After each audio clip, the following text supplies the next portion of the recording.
少年第一次以血养灵，召唤出的竟是传说中的鬼灵，而当鬼灵显露真身的时候，其本体却是身着红衣的美艳女子。可少年却毫不犹豫，将召唤他的媒介一口吞下，因为他深知当魔书被完全吞噬的时候，这个有着最强鬼神之称的鬼灵将沦为他的奴隶。原来少年自幼与爷爷相依为伴，可几日前外出归来，发现爷爷被人残忍杀害，可他不仅没有感到一丝悲伤，反而显得异常兴奋，并不是因为他冷血无情，而是爷爷从小便告诫他，在任何人面前都要隐藏自己的本性。但这一次他决定将内心的恶彻底宣泄出来，他拿起了镰刀，一人便屠戮了整个村庄，只因这些人都可能和爷爷的死有关。可就在他准备继续寻找真凶的时候，身体却被人一脚踹飞，直觉告诉他来人就是杀害爷爷的凶手，可光凭男人身上散发的威压就让他无法动弹，来不及做出任何反应。一个瞬身，男人便出现在少年的身前，抬手一把掐住他的脖子，而手中的剑则直接贯穿了他的身体。随着意识渐渐模糊，少年以为就要这样子死去，可再次醒来，却发现自己已经被关进了大牢。虽然他奇迹般的活了下来，但始终没能为爷爷报仇。不过从男人的口中他得知武功的存在，如果我学会了武功，或许就能打败他，可我还有机会吗？就在他努力思考对策时，牢房里泛起了一阵浓雾。自幼熟识药材的他一眼便分辨出了其中成分：三百草、当归、吉草根和岩银草，这是睡眠香。片刻后他缓缓闭上了双眼。与此同时，一道人影径直来到了他的牢房，然后解开了他脚上的枷锁。就在来人准备将他带走的时候，少年猛然睁开了双眼，趁来人震惊之余，直接一脚狠狠踹在他的身上，然后拼了命的朝牢房外跑去。可下一秒，一股强烈的麻意席卷全身，只见男子抬手击指点在少年身上，少年便再也动弹不得。被扔回了牢房的少年在看清对方的妆容后，不由得让一阵惊疑。这身打扮虽然和之前那个家伙相似，但此人左眼却少了几道伤疤，难道他们是同伙，想要斩草除根吗？突然，一个头戴斗笠的公子缓缓走来，当他掀起头上的斗篷时，少年露出了震惊的表情，这人竟然和他长得一模一样，天底下居然真的有这种奇缘。我们长着同一张面孔，但命运却截然不同。我是燃剑山庄的三公子，可你却是即将车裂的死囚犯。不过我将给你一个千载难逢的机会，成为我穆青云的替身，而你只需要在山庄里享受山珍海味美女伺候，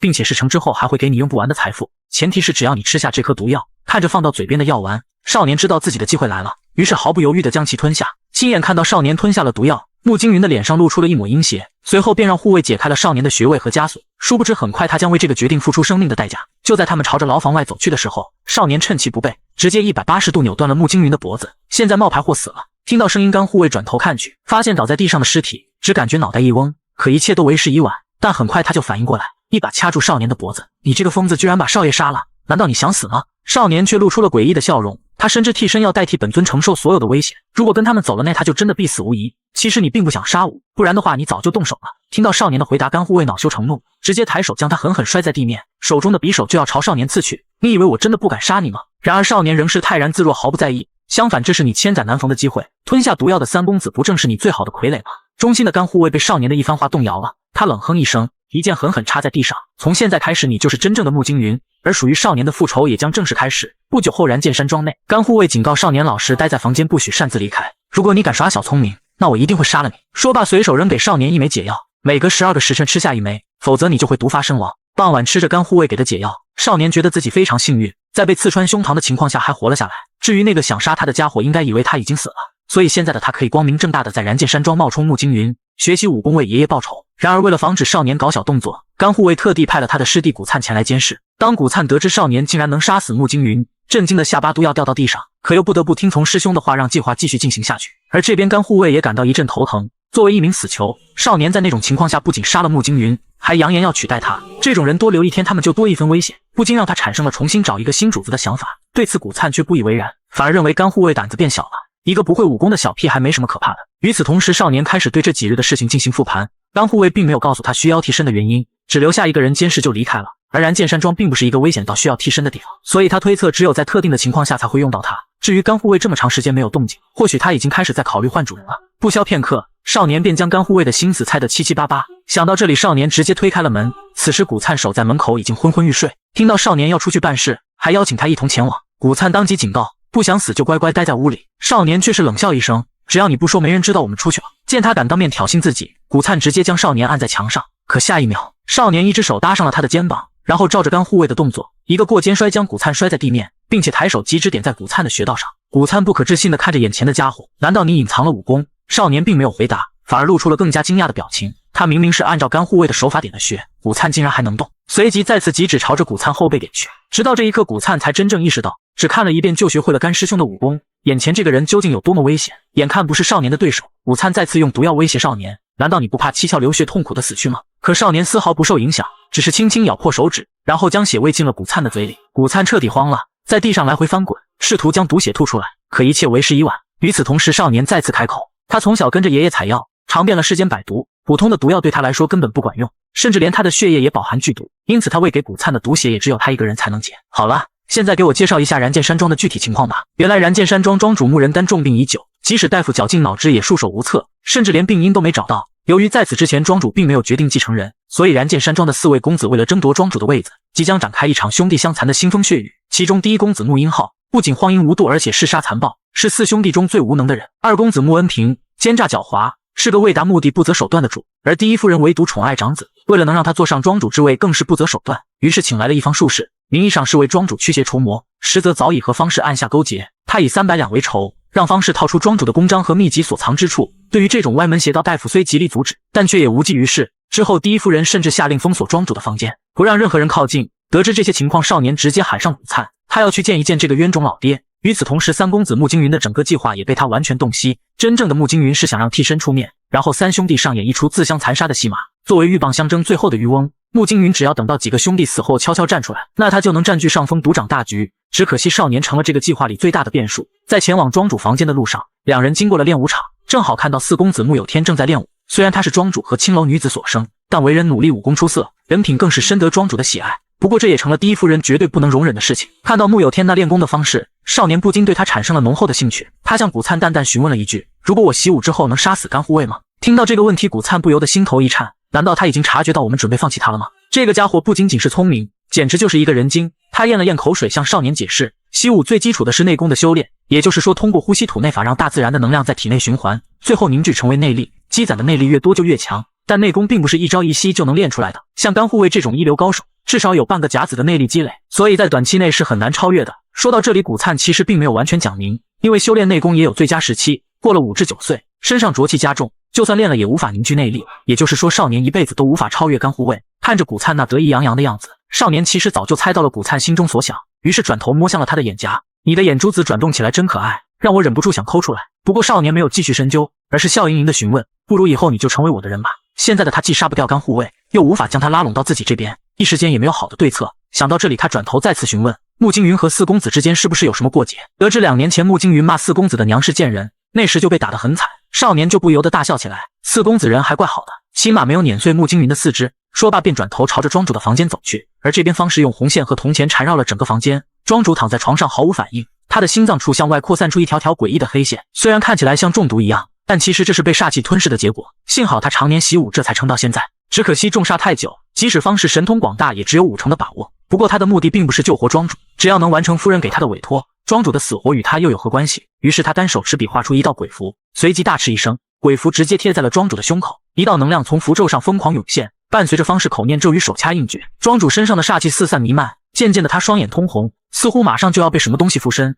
就连方氏的身体也被震飞了出去，场面一时间快要失去控制。而就在这时，少年直接推开了房门，父亲，我来给您请安了。方氏被突如其来的闯入中断了施法，来不及确认何人，便发出了一声惊呼，马上给我出去，不然庄主就有生命危险了。可少年全当没有听见，自顾自地查看起庄主的情况。而就在这时，庄主身上的煞气暴涨，附身的诡异越来越强，形势彻底失去了控制。只见庄主扭曲着身体漂浮在空中，情急之下，方氏赶紧让2人帮忙按住，而他直接一张符咒镇压庄主的额头，口中还不断喃喃。然而庄主身上的煞气越发强大，小小符咒根本无法将其压制，而诡异也开始沿着庄主的手臂向古灿身上传去。就在这千钧一发之际，少年当机立断，一剑斩下庄主的手臂。这一幕彻底惊呆了在场所有人。方氏抬手再次一张符咒贴到断臂上，这才勉强稳住了局面。但此时的方氏已经打起了逃跑的念头。就在他准备收起东西逃之夭夭时，一柄长剑架在他的脖子上。他这点小心思早就被少年看在眼里。古灿想要说些什么，却被少年制止。这就是庄主卧病不起的原因吗？方氏已然被少年的举动吓得浑身哆嗦，只能连连狡辩庄主这是被诡异附身，并且事情还远远没有结束。再这样浪费时间，庄主随时都可能死掉。可少年脸上仍是露出一副事不关己的表情。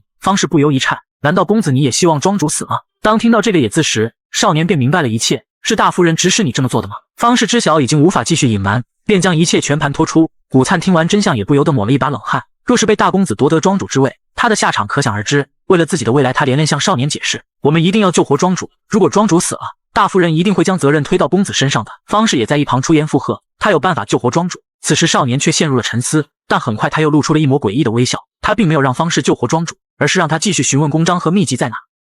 就在方士以为少年要将庄主救活的时候，他却让方士继续询问公章和秘籍的所在之处。所有人都被他这个决定吓出了一身冷汗，可少年并没有解释什么。无奈方士只能掏出一个傀儡，如果让诡异继续接触庄主，那他真的就会死掉，所以这个傀儡可以起到代替庄主的作用。说罢，只见方士抬手将傀儡和断臂绑在了一起，他再次手掐印诀，口念咒语，附着在断臂上的诡异幻化出一只手臂，将傀儡死死抓住。与此同时，庄主的口中也发出了痛苦的嘶吼。由于诡异散发的煞气太过强大，如果继续动手封印就会被解除，届时三公子肯定不会放过自己。想到这里，方士心中一横，很快就做出了一箭双雕的决定。随即他以外人不适合在此为由，让古灿先行离开，然后口中再次喃喃几句。庄主在他的控制下缓缓说出了秘籍和公章的藏匿之处。药房地下的丁字石门内，话音刚落，那个傀儡便在煞气的侵蚀下应声碎裂。方士连忙呼喊少年赶快斩断红线，然而就在红线断开的瞬间，诡异沿着地面开始向少年身上爬去，直到这一刻，方士才露出了阴险的表情。随着鬼手将少年的身体团团包围，方士一道符咒镇压在少年额头，就这样他既完成了委托，又可以把责任推到少年的身上。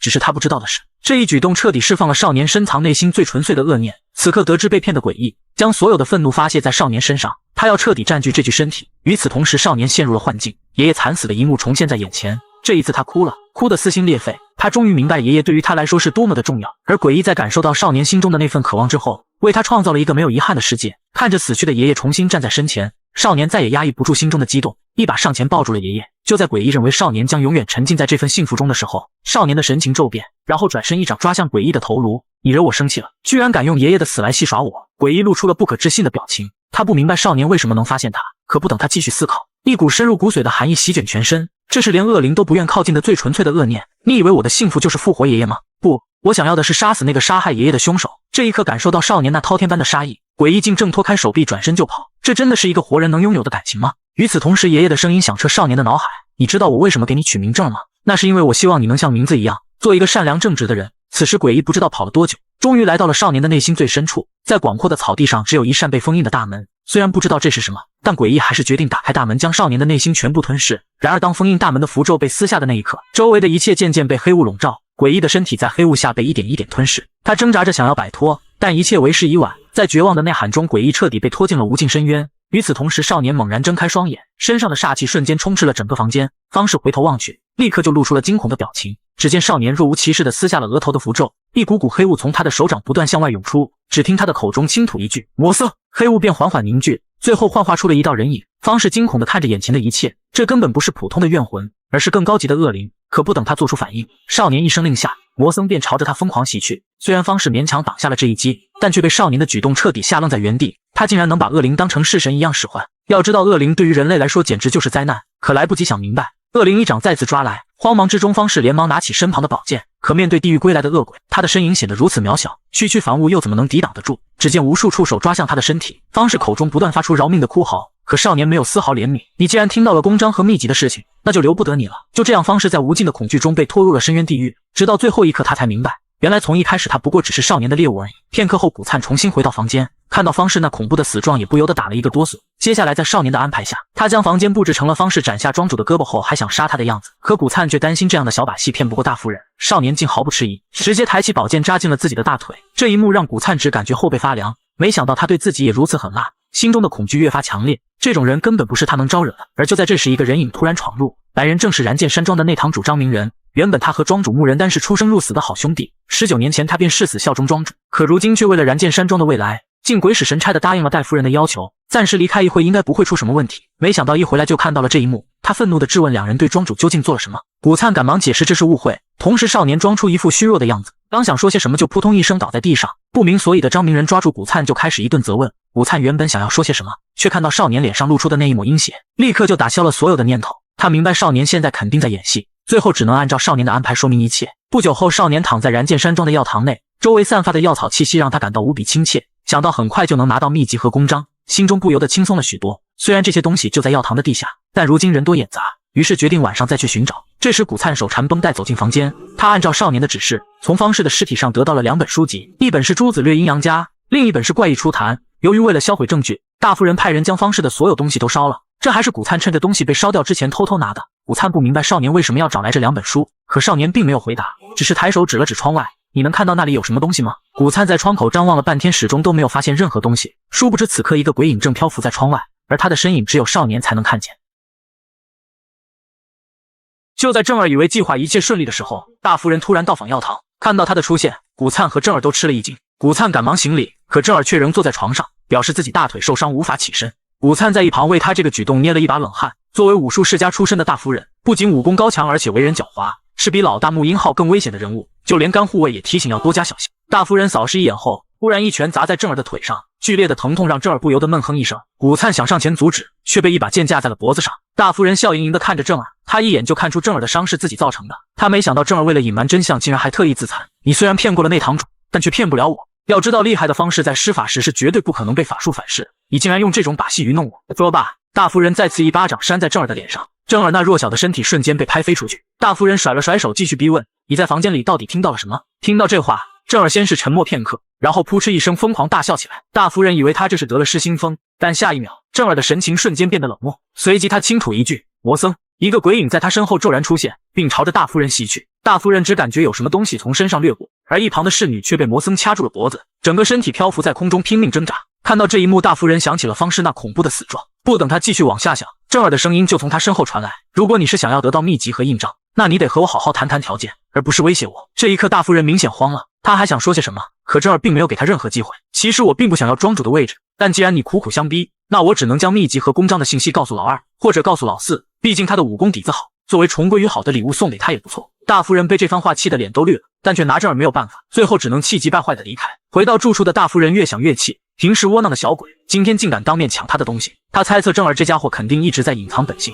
这时身旁的侍女提议，要不要趁三公子使用邪术之前杀了他？大夫人并没有答应，他害怕秘籍和公章落到别人手里，但他又不想一直被人牵着鼻子走。于是他让侍女通知鬼婴阁，就说方士已经死了，届时这个小鬼也别想好过。夜晚药堂内，正儿坐在地上阅读方士留下的书籍。根据上面的记载，原来人死后会变成冤魂，甚至成为鬼异，而根据各种条件会形成不同等级的恶灵。第一种叫赤灵，只可以让活物感到一丝恶寒；第二种为猪灵，这个等级已经可以附身人体，让人感到身体不适；至于第三种黄灵，则已经强大到可以使用煞气杀人。而正儿的魔僧就属于黄灵，但从之前的情况来看，魔僧根本无法对大夫人出手，看样子能否造成威胁应该和目标的实力息息相关。刚才他在古灿身上试了试魔僧的力量，效果不错，但想要对付大夫人和甘护卫仍是不够，所以他必须尽快找到一个更厉害的诡异，也就是第四种绿灵，一种存活了数十年的恶灵，可以让人产生混乱，是极度危险的存在。就在这时，魔僧找到了进入地下室的入口，看来是时候去拿秘籍和公章了。就这样不知道走了多久，正儿终于走到了梯子的尽头，映入眼帘的是甲乙丙丁四扇石门，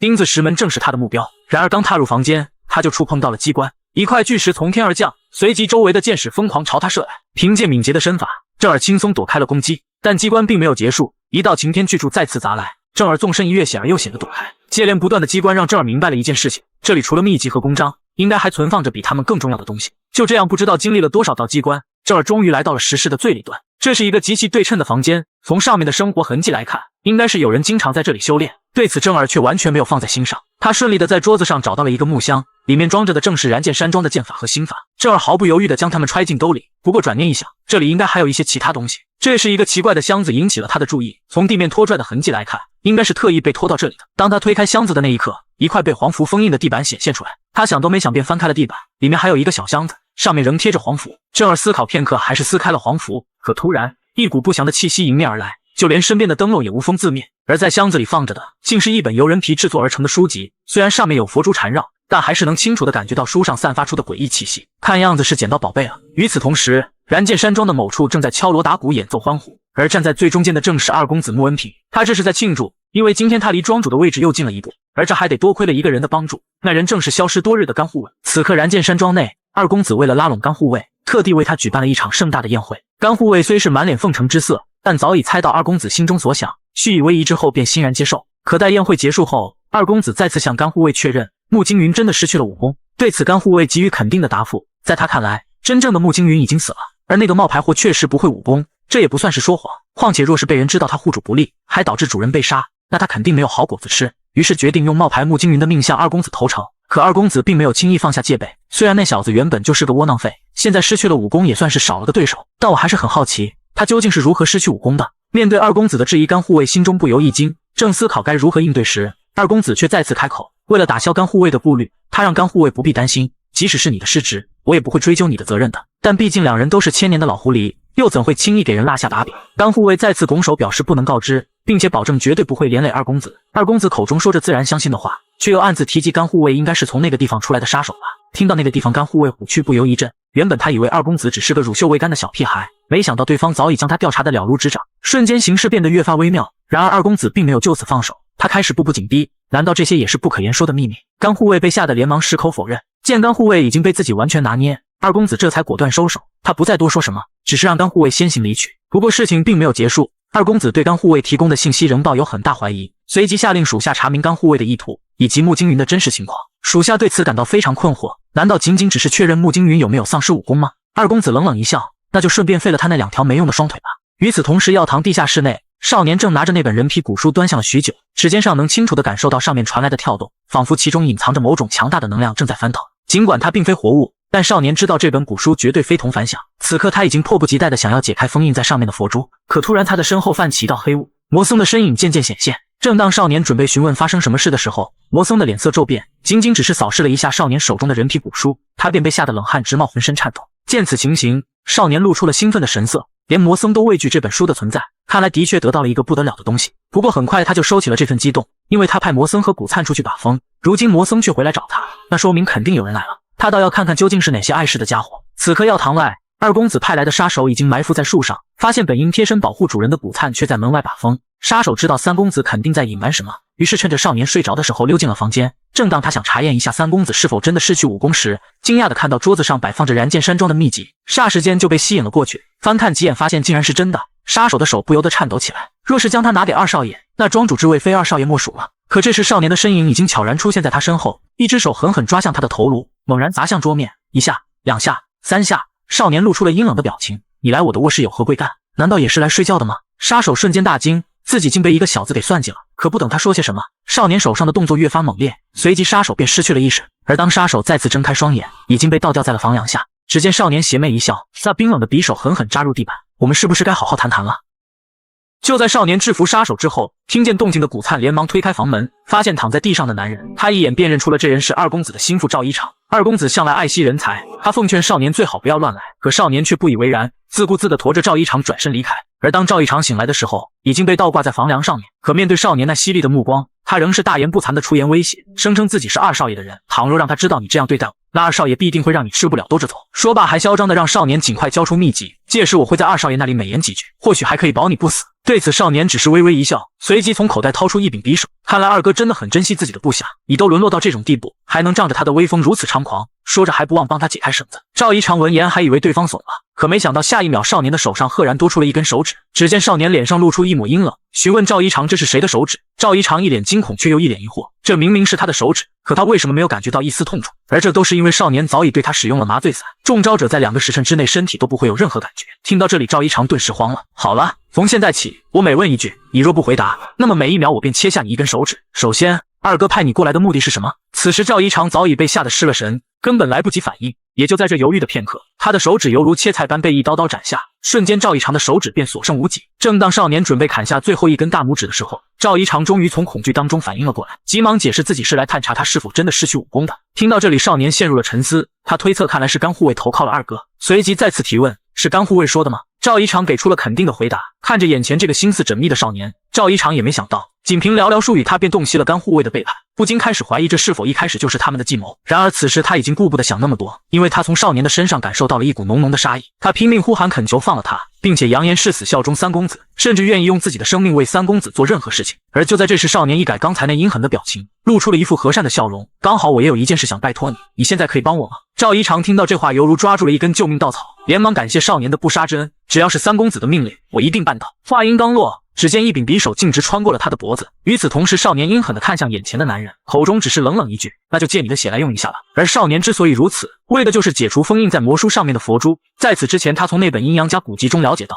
正气之物能够封印邪祟，也就是说冤死之人的血或许能解开封印。于是他将赵一长的血全部滴到了魔书之上，仅仅片刻，书上的佛珠便开始寸寸碎裂。正当少年思索这本书里究竟封印着怎样的存在的时候，盒子里的鲜血开始剧烈翻涌，然后不断向周围扩散。与此同时，魔书上方出现了一个由无数血气凝聚而成的茧蛹，而就在里面的东西破茧而出的时候，整个空间被汪洋血海笼罩。只见一条纤纤玉腿一步踏出，一位身着红衣的曼妙女子朝着少年径直走来。那身上散发出的气息根本不是陆灵能够达到的。根据阴阳家古籍中记载，鬼灵还有第5个等级，青灵。此刻少年也不知道自己这算是走运还算是倒霉。而就在这时，女子口中传来一声跪下，一股莫名的威压席卷而来，少年的身体硬生生被压在地面无法动弹。愚蠢的人类，把你的灵魂交出来献给本座吧。作为死了100年以上的冤魂，青灵这种鬼灵至少需要数十人才能将其制服。这一刻，少年缓缓起身，他终于亲身体会到了书中为何会作此描绘，果然是非常危险的存在。看到眼前的少年竟然还有余力起身，女子眼眉轻挑，不禁对他开始产生了兴趣。少年并没有放弃抵抗的意思，甚至还调侃对方只不过是个没有身体的鬼灵，什么都做不到。既然你那么想要得到我的身体，那就用武力来抢吧。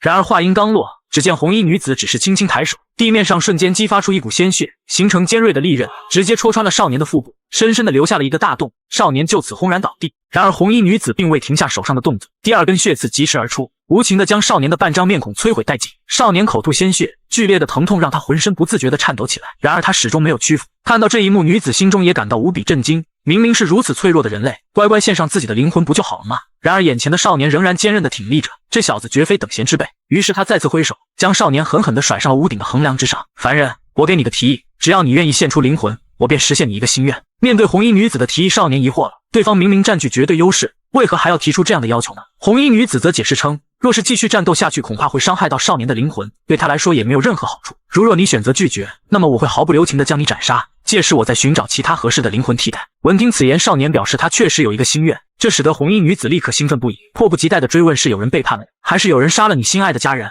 无论对方是谁，本座都可以让对方灰飞烟灭。然而少年却轻蔑一笑，我的愿望就是闭上你的嘴，然后乖乖成为我的侍神。这番话彻底激怒了红衣女子，当即便决定让这个愚蠢的家伙品尝一下割骨削肉的滋味。只见红衣女子再次挥手，无数血色尖刺如同箭矢般朝少年射去，瞬间将他的身躯撕裂成碎片。与此同时，少年的灵魂仿佛陷入了无尽的血海之中，他身体不断的下沉，越来越深，可周围的血海却让他感觉与以往的血液气息不同。曾经那些鲜活的血液充满了活力，有着热气和温度，是生命的气息，而如今他所接触到的唯有死亡的冰冷。这一刻他猛然睁眼，幻境就这样轻而易举地被他打破，无数裂缝骤然浮现，结界瞬间破碎，一道恐怖的冲击波将红衣女子也震飞出去。少年就这样毫发无损地走出了幻境。红衣女子满脸的难以置信，实在无法接受眼前这个少年竟能轻易破解她的幻术。可她仍不死心，她再次挥手，一只血色蝴蝶幻化而出，朝着少年缓缓飞去。而当血色蝴蝶接近少年之时，他的脸上也被划开了一道血痕。然而少年甚至连眼皮都未曾眨一下，依旧泰然自若地站在那。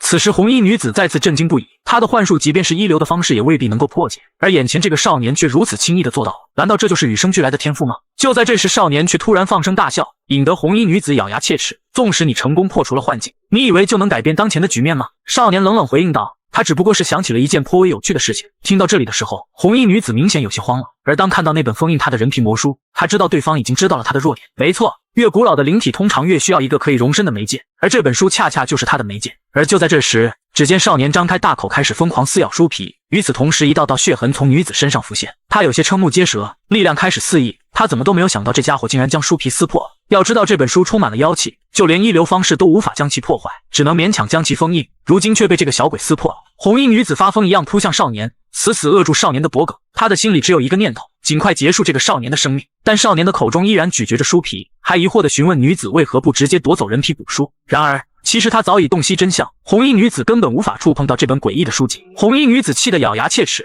威胁少年立刻将书吐出来。然而少年却毫不犹豫地将其吞入腹中。与此同时，他体内血气开始肆意翻涌，身体犹如第一次吃下毒草时一样，仿佛就要四分五裂。不过此刻少年却感受到眼前这个鬼灵内心深处的愤怒，这种愤怒远超肉体所承受的痛苦，就像他一样，渴望向某个人复仇，那是一种仇恨的怒火。此时红衣女子口中不断咒骂少年简直是个疯子，双手更是紧紧掐住少年的喉咙，少年当场口喷鲜血。就在此时，两人目光相接的一刹那，红衣女子的记忆如同洪水猛兽般涌入少年的脑海。下一秒，少年发现自己已经置身于一个完全陌生的环境之中，他的周围尸横遍野，血流成河。身负重伤的红衣女子正在苦苦支撑，只见她撕扯下身上的衣物，将双手和长剑紧紧缠绕在一起，渐渐直指宝座之上的那个男人。尽管少年听不见他们在说些什么，但他能清楚地感受到红衣女子心中滔天的怒火。宝座上的男人居高临下地俯视着红衣女子，这使得红衣女子更加愤怒。她拼尽全力地朝这个男人冲去。就在两人激战的一瞬间，仅仅一个回合，男人的手掌便穿透了红衣女子的胸膛，甚至直接将她的心脏挖了出来。红衣女子就这样无力地倒在了楼梯之下，眼神中写满了无尽的绝望，最终只能眼睁睁地看着无数人影挥舞着武器，一刀刀地刺入她的身体。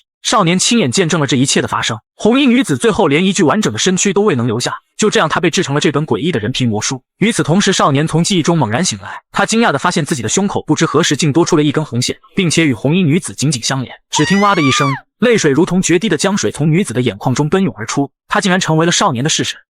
愤怒瞬间吞噬了他的理智，气急败坏下一把掐住了少年的脖子，命令对方立马解开与自己的契约。可下一秒，他的脖子上赫然浮现出一道深深的掐痕，一股突如其来的窒息瞬间席卷全身，他又气又恼，可却无可奈何，最后只能愤然转身，躲到一旁独自生闷气。而这一幕放到少年眼中，立马让他恍然大悟，原来式神会和主人共享痛苦，这不禁让他想到了魔僧。之前自己承受了那么多的痛苦，现在他又怎样了呢？此刻屋外，魔僧正可怜兮兮地站在那里，之前发生的一切全都映射到了他的身上，然而没有得到少年的命令，他只能默默地忍受痛苦。与此同时，红衣女子也渐渐恢复了平静，场面一度陷入了尴尬。眼看对方并不想理睬自己，少年于是率先开口询问：既然我们以后都要在一起了，那是不是应该互通一下姓名呢？我叫穆惊云，你呢？然而红衣女子仍是一副冷若冰霜的样子，少年只好使出最后的绝招：那好吧，既然这样，那以后我就叫你红色金龟子好了。红衣女子又慌又怒，大骂少年是不是疯了？小子，你竟然戏耍本尊！少年听到这话却是哈哈大笑起来，暗道自己的计谋起作用了，于是调侃起了对方：看来你好像是不乐意啊。红衣女子被少年这番操作整得哑口无言，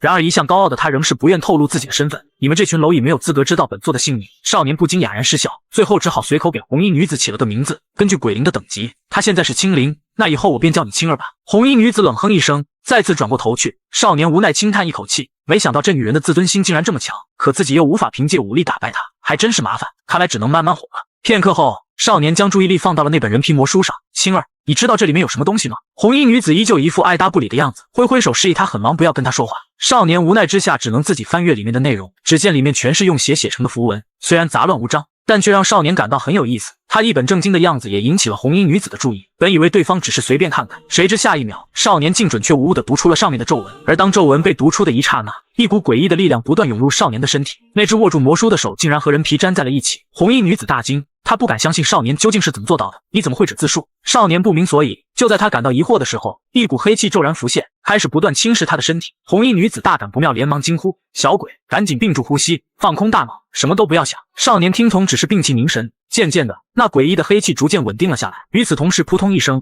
粘在手上的魔书也掉落在了地上。红衣女子大为震撼，如此轻松就解开了扭曲的止字术，一个不会武功的家伙居然有这种能力。这一刻，他破天荒地露出了一抹笑容，生前他未能亲眼看到这一幕，没想到死后还能有幸目睹。这个少年果然是个奇才。这边少年摆脱危险后一屁股瘫坐在地面，他不明白刚才究竟发生了什么，是你的术士失去了控制，过程中呼吸出现了问题。听到女子的解释，少年还不忘调侃一句：你现在终于肯和我认真说话了。女人慌忙解释，她只是怕对方乱来连累到自己，所以这字术到底是什么？那是一种能够通过体内能量产生吸力的方法。少年却更加疑惑了，为什么我会感到肚子疼痛、血管紧绷？这都是因为你没有正确使用者字术，体内产生了逆流，气息因此变得紊乱不堪。说完这些，红衣女子便指挥少年将赵一长的尸体摆好，你按照刚才的方法，再在这人的身上重复一遍。只见少年口念咒语，手掌上再次出现了一股强大的吸力，但和之前不同的是，这一次他感受到了一股温暖的气息，正顺着血管向他的丹田凝聚。看样子你已经领悟到了其中的奥秘，这就是者字术，它可以吸取万物，即使是内力也不例外。少年对此颇为震惊，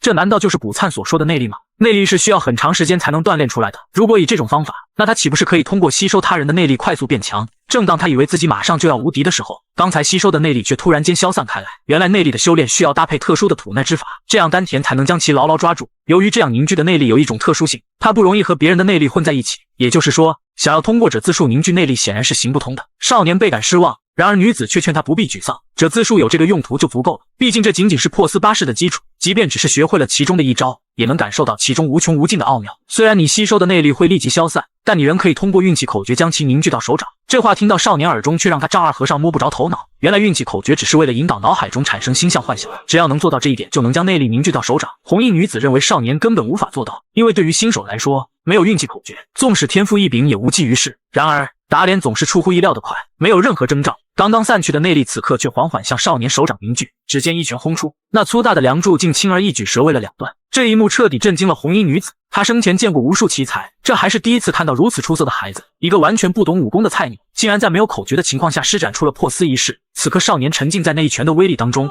怪不得大家都想要学习武功，只要学会了这个，杀人就更加容易了。这话却让女子再次感到无比惊讶，这小子不仅仅是厉害那么简单，甚至还看破了武功的本质，那就是如何有效地杀死对手。而就在这时，少年迫不及待地再次询问起了破丝八式的第二式是什么。女子正想回答，突然却想到了什么，随后一脸傲娇地转过头去，差点又被你骗了，本座绝不会帮你的。刚才稍没忍住就说漏嘴了，现在他终于明白为什么那些老东西一直喊着要收徒弟了。看见女子再次摆出了一副爱答不理的样子，少年不免感到有些失望。原本打算询问一下自己手上的那股黑气是怎么回事，但眼下这情形，想必现在问了他也不会回答我，倒不如自己慢慢探索。与此同时，另外一边，石夫人的护卫胡英来到了鬼影阁，然而刚踏入房间，眼前便出现了一堆瘆人的木雕，这不免让他有些背脊发凉。就在他准备说话之际，旁边的烛台毫无征兆的自行燃烧起来，周围的一切无时无刻透露着一股诡异的气息。他赶紧将方氏秒幸被三公子杀死的事情说出，并且表示对方如果愿意接下杀死三公子的委托，戴夫人将会额外增加400两作为报酬。可当他把话说完，周围仍旧一片死寂，只有烛台此刻无风自灭，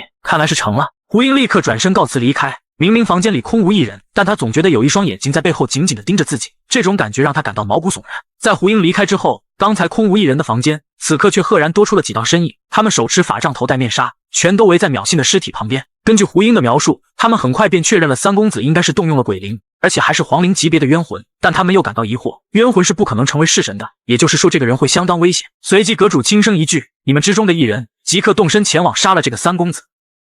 此刻燃剑山庄内，少年一起床便吩咐古灿拿来了一个火盆。正当古灿好奇他想要干什么的时候，少年从怀中掏出了2本武功秘籍，竟是所有人梦寐以求的绝世心法。一脸懵逼的古灿瞬间震惊不已，然而下一秒，少年毫不犹豫将其撕成粉碎，一把扔进了火盆。古灿还没来得及清醒，便再次发出了一声惊呼，如此暴殄天物，简直就是个疯子。三少爷，虽然我知道你不会武功，但所有人都想要得到这本秘籍，你明明可以好好利用这一点。少年却不屑一顾，直接将一本新的秘籍甩到他的脸上。正因如此，我才要烧了他。真正的功法已经全都保存到了这里，所以现在只有我才能利用它。听到这里，古灿恍然大悟，可少年接下来的话却让他更为震惊。在太阳升起之前，务必将这本秘籍送到石夫人和二公子的手上。古灿既惊讶又疑惑，他不知道少年到底想要干什么。你不是说每个人都想得到它吗？恰巧我是一个爱好和平的人，所以如果能和家人们一起分享，你不觉得这是件很美好的事情吗？此刻看着少年脸上那阴森的表情，古灿完全无法想象眼前之人的城府到底有多深。与此同时，另外一边，刚护卫一起床便开始整理房间，然后将今天需要完成的事情仔细检查了一遍，这是他在当杀手时就养成的习惯，严格按照计划好的方式生活。不过很快他就不需要这样了，因为只要他能成功帮助二公子坐上庄主之位，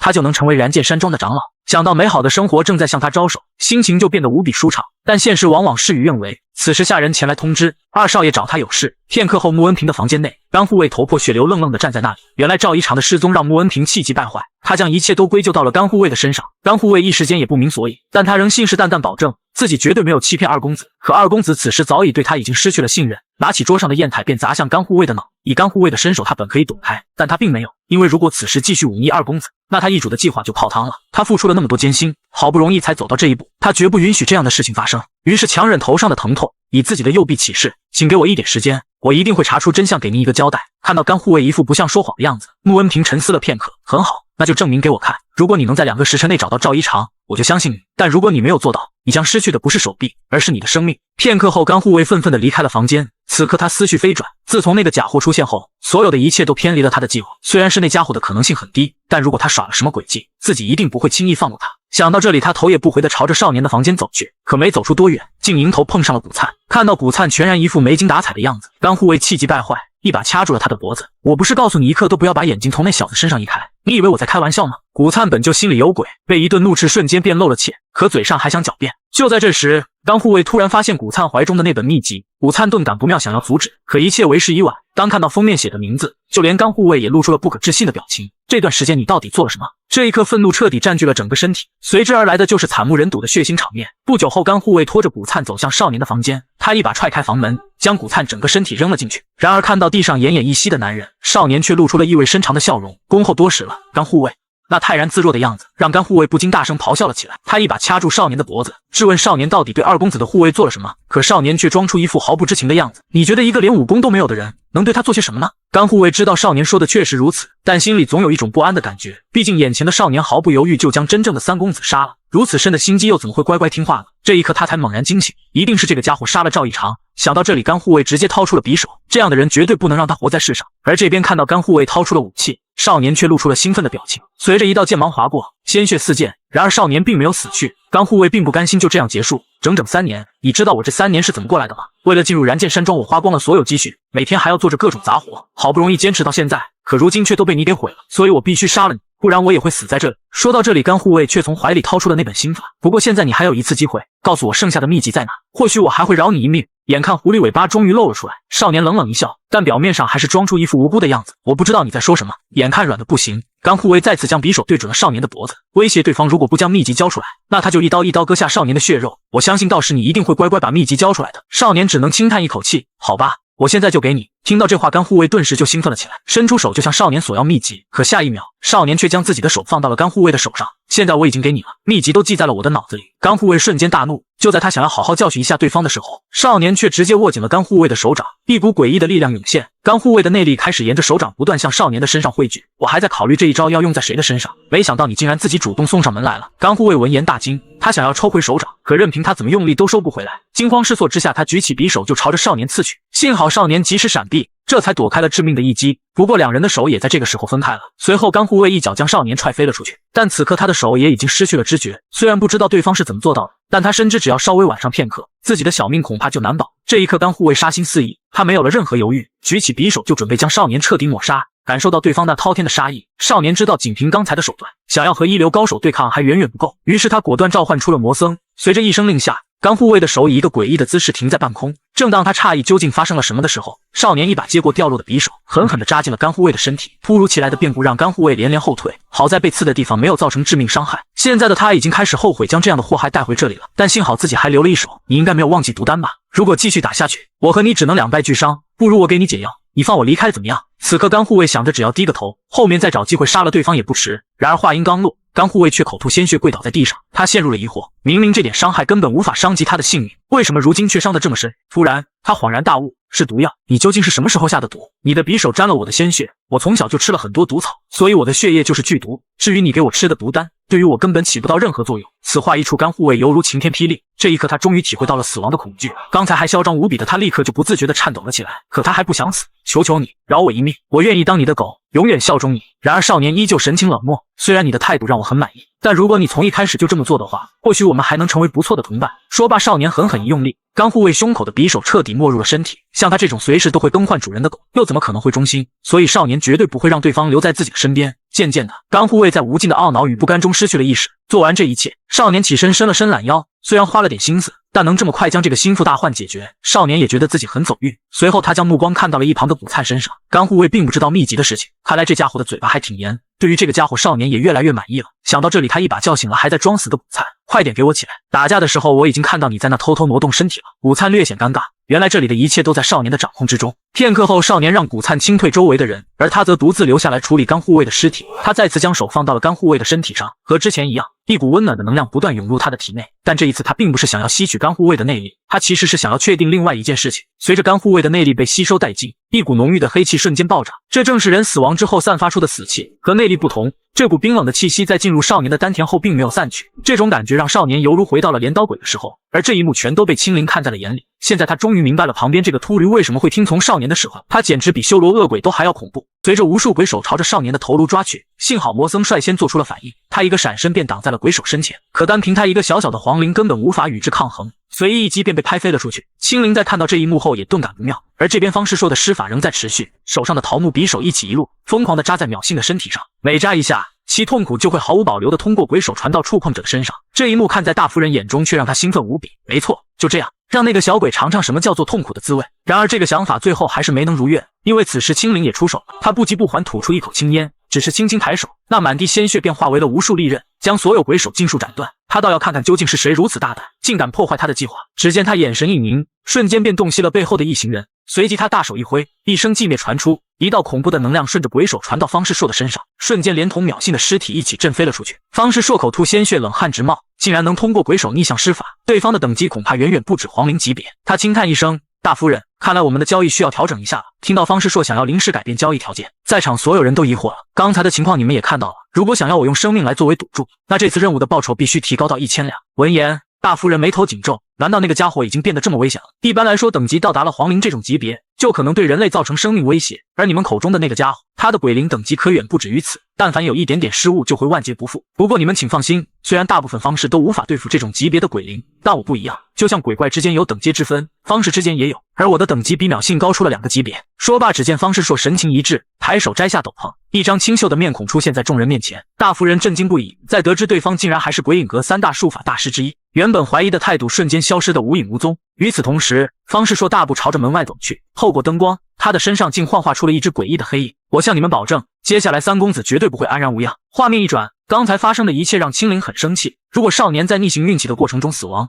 就无法被认定为是自杀身亡，那他好不容易等到的机会就没了，所以他必须保护少年不受任何打扰。然而事情的发展却出乎了他的意料，此时少年的身上泛起了一股股黑气，青灵大惊失色，他不敢相信一个活人竟然能够吸收死亡之气，眼前这个小鬼每天都在刷新他的认知，虽然不想承认，但这惊人的天赋的确让他越来越感兴趣了。此刻，少年看着手上那团团黑气，轻笑一声，果然和我猜想的一样，只要通过这种方法，真气就不会散掉。只可惜这种黑气还是太少，没办法在丹田处凝聚出内力。然而这话却让青灵感到一阵无语。正当少年疑惑为什么青灵会这样看着自己的时候，发现整个房间变得乱七八糟。此时的魔僧遍体鳞伤坐在一旁，而古灿也在地上倒头就睡。难道是因为年轻真好？青灵一脸尴尬，正想找个借口搪塞过去，这时魔僧却神情严肃起来，下一秒就凑到少年面前偷偷告起了状。你这吃里扒外的秃驴，明明刚才也有你的份。青灵傲娇的扭过头，你这小鬼，我救了你，你竟然连句感谢都没有。少年正想开口，然而下一秒诡异的一幕发生，只见一团团黑影沿着房门涌进房间。你这家伙还真是吸引了不少令人讨厌的东西，也不知道是什么样的疯子会选这么恶心的东西来操纵。听到青灵的话语，少年蹲下身子准备查看，然而眼前的一幕也让他感到一顿恶心。随着一团团黑影涌入房间，少年亦被眼前此景惊得愣在原地。那团黑影竟是由无数毒物构成的昆虫大军。据古时传闻，世间有鬼怪为祸人间，他们被统称为魑魅魍魉，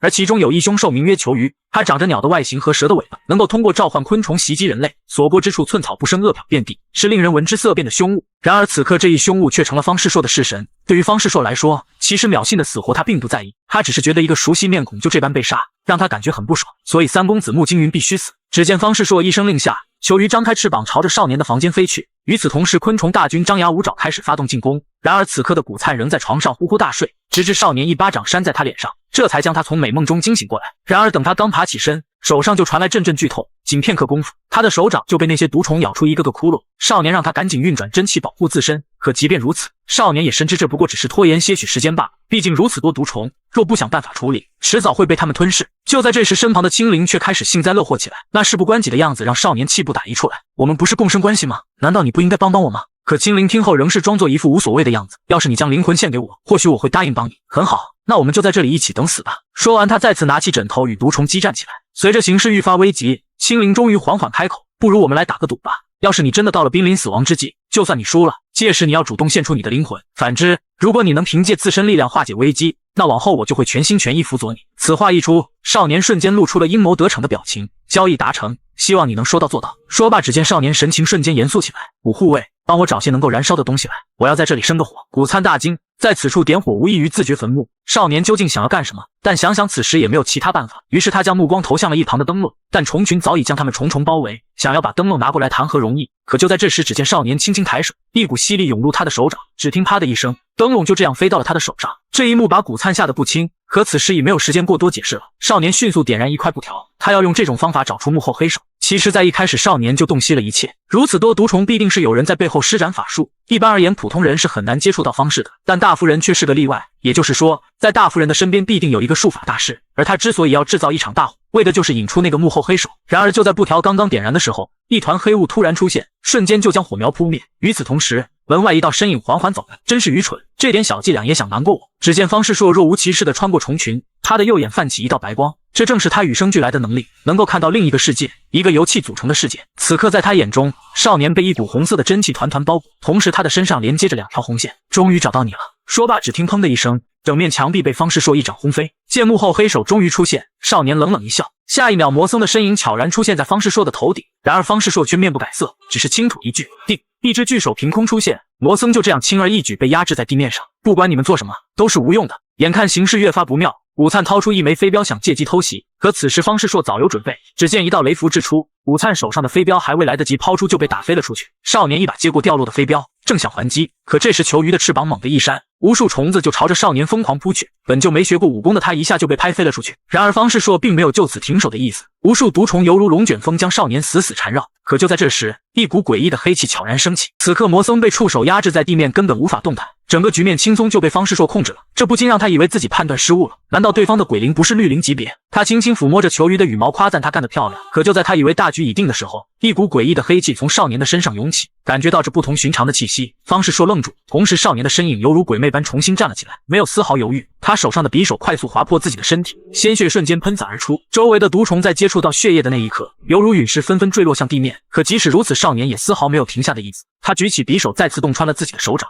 然后让鲜血顺着头顶洒满了全身。看到这诡异的场景，就连身经百战的方世硕也露出了惊恐的神色。此刻他简直不敢相信自己看到了什么。而就在他愣神的片刻，少年疯狂地朝着方世硕的方向冲去。我的血液是致命的毒药，所以它也是一种非常有效的杀虫剂。说罢，少年手上的匕首狠狠刺向方世硕的身体。幸好方世硕及时反应过来，这才险而又险地躲开了一击。此刻他深知毒虫已经无法伤害到眼前的少年，所以他只能依靠球鱼为他争取更多的时间。随即方世硕再次手掐印诀，口念咒语，天地无极，乾坤借法，一股庞大的能量在他手心凝聚。可少年又怎会等他将法术施展完成？霍斯巴氏第一式，只见一股恐怖的吸力涌向少年的手掌，没有丝毫反抗之力，球鱼就这样被吸到了少年的手掌上。见此一幕，方世硕大惊，虽然他不知道少年究竟是怎么做到的，但此时的他已经顾不得那么多，球鱼是他最后的依仗，绝对不能落入他人的手上。他停下一切动作，朝着少年扑去。然而还是为时已晚，只见少年手掌稍稍用力，方世硕就感受到了球鱼身上传回的痛苦。而令他更为震惊的是，此刻球鱼身上的死气正在被少年肆无忌惮的吸收。这一场景已经完全超脱了方世硕的想象，哪怕是鬼影阁最资深的长老，也没有见过活人在吸收死气后能活下来的。然而眼前的少年不仅吸收了，甚至还将其化为了自己的力量。而这边少年也没有想到，他本来只是想抓住球鱼用来控制那些毒虫，可现在这只鸟却给了他意外之喜。那磅礴的死气比他杀死千万人获得的还要多，若是将其全部吸收，自己一定能在丹田成功凝聚出内力。此时方世硕似乎也猜到了少年的想法，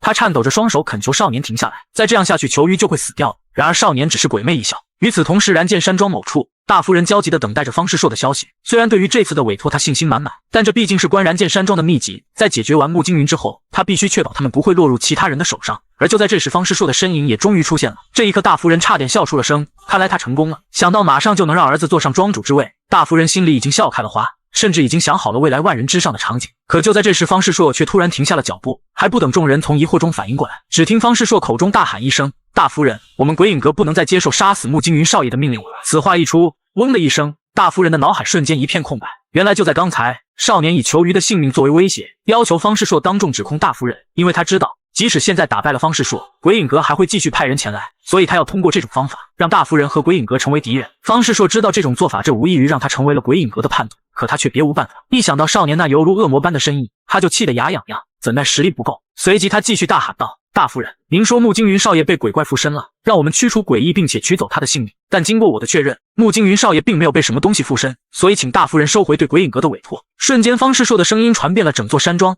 原本安静的山庄一下就喧闹了起来。一听到大夫人想要三公子的命，纷纷点亮灯光起身查看，甚至还有声音传出要抓住这个歹毒的大夫人。而就在这时，外堂的侍卫也闻声赶来。这一刻，大夫人彻底的慌了。当方世硕再次回到少年的房间，此刻燃剑山庄已经彻底闹了起来。少年抓着球鱼的脖子微微一笑，事情办妥了，如你所愿，大夫人已经被当成犯人抓了起来，而且鬼影阁与大夫人之间也成了敌对关系。说到这里，方世硕就气得牙痒。现在的他为了完成少年的要求，已经彻底背叛了鬼影阁，可能他的余生都将遭到鬼影阁的追杀。他伸手向少年索要球鱼，然而少年却鬼魅一笑：“在此之前，我还有些事情想要问你。”片刻后，房间内，方世硕一脸疑惑：“你想知道关于鬼怪的事情？”“是的，包括我身边的魔僧，以及那些可以控制他们的人，尤其是你们鬼影阁。”然而听到少年的疑问，方世硕却不知该如何回答。虽然正如他所想，少年并没有被恶灵附身，但同时他怎么也无法理解少年究竟是如何将一个恶灵变成了式神的，而且不仅仅只有一个。眼看方世硕半天没有动静，少年的手掌稍稍用力，方世硕这才吓得连忙回答：“原来鬼怪是两类不同的存在，分为鬼和怪。少年驱使的是鬼灵，而方世硕控制的是怪物，其中怪物共有6个等级：灾兽、凶兽、异兽、灵兽、圣兽和神兽。但哪怕是最低级的灾兽，都可能给人们造成不小的灾难，并且随着他们的等级提高，危险程度也越发恐怖。至于鬼影阁，其中能够控制怪物的人也只有3个。顾长老作为鬼影阁的大长老，他控制的怪物是名为古雕的凶手，虽然不知道他的能力是什么，但据说他的存在就是巨大的灾难。而第二位则是鬼影阁的阁主，虽然没人知道他控制的怪物是什么，但其等级一定非常的高。少年不禁好奇，难道他控制的是圣兽或者神兽？方世硕否定了他的疑问，因为哪怕是圣兽也只是传说中极少数的存在，更别说是成为人类的式神了。因此阁主的式神最有可能的是异兽或者灵兽。说完，方世硕从怀中掏出一本《山海经》，关于怪物的介绍在这本书中都有详细的记载，如果不明白的地方可以仔细翻看。接过这本书，少年随意翻看了几眼就如获至宝。即使像球鱼这种最低级的怪物，蕴含的能量就如此庞大，少年不禁开始期待遇到更高级的怪物。随后少年将球鱼扔回给方世硕，看着怀中奄奄一息的心肝宝贝，方世硕气得浑身都颤抖了起来，可嘴上还要被逼着不停的道谢。这一幕就连古灿都觉得少年太不要脸了。片刻后，看着方世硕愤然离去的背影，少年心中大悦，如今大夫人再也无法对他造成威胁，而且他从球鱼的身上吸收了巨大的能量，已经足够他在丹田处凝聚出内力，也就是说今后再也没有人能够阻止他学习武功。可就在这时，古灿却疑惑了，难道真的就这样放他离开吗？现在你们积怨已深，想必未来他一定不会放过你的。对此少年却并不在意，既然我答应放他离开，就一定做到，况且以后他也不可能对我造成威胁了。不久后，然见山庄外，看着怀中濒死的球鱼，方世硕发誓，总有一天他会回来报仇的。然而下一秒，一股巨力袭来，将他的身体震得连连倒退，随之而来的是发自本能的颤抖，因为他感觉到了一股濒临死亡的恐惧，如此的可怕与邪恶。同时他的右眼不断渗出血迹，一双手掌在他脑后悄然出现，下一秒他的右眼硬生生爆裂开来，猩红的月光笼罩了周围的一切。只见青灵犹如鬼魅般出现在方世硕的身前，即使没有了眼睛，你看起来还是这么的可爱。此刻方世硕早已被那诡异的气息麻木了全身，与此同时诡异的一幕发生，他眼角的鲜血并没有向下滴落，而是汇聚凝结，然后疯狂涌入他的嘴巴。画面一转，此刻然见山庄外堂内，大夫人极力解释他是被冤枉的，我怎么可能伤害三公子，一定是他和那个方氏联合起来陷害我。可很快他的话就被人打断，这人正是然见山庄外堂堂主上官博。和内堂堂主不同，上官博对庄主忠心耿耿，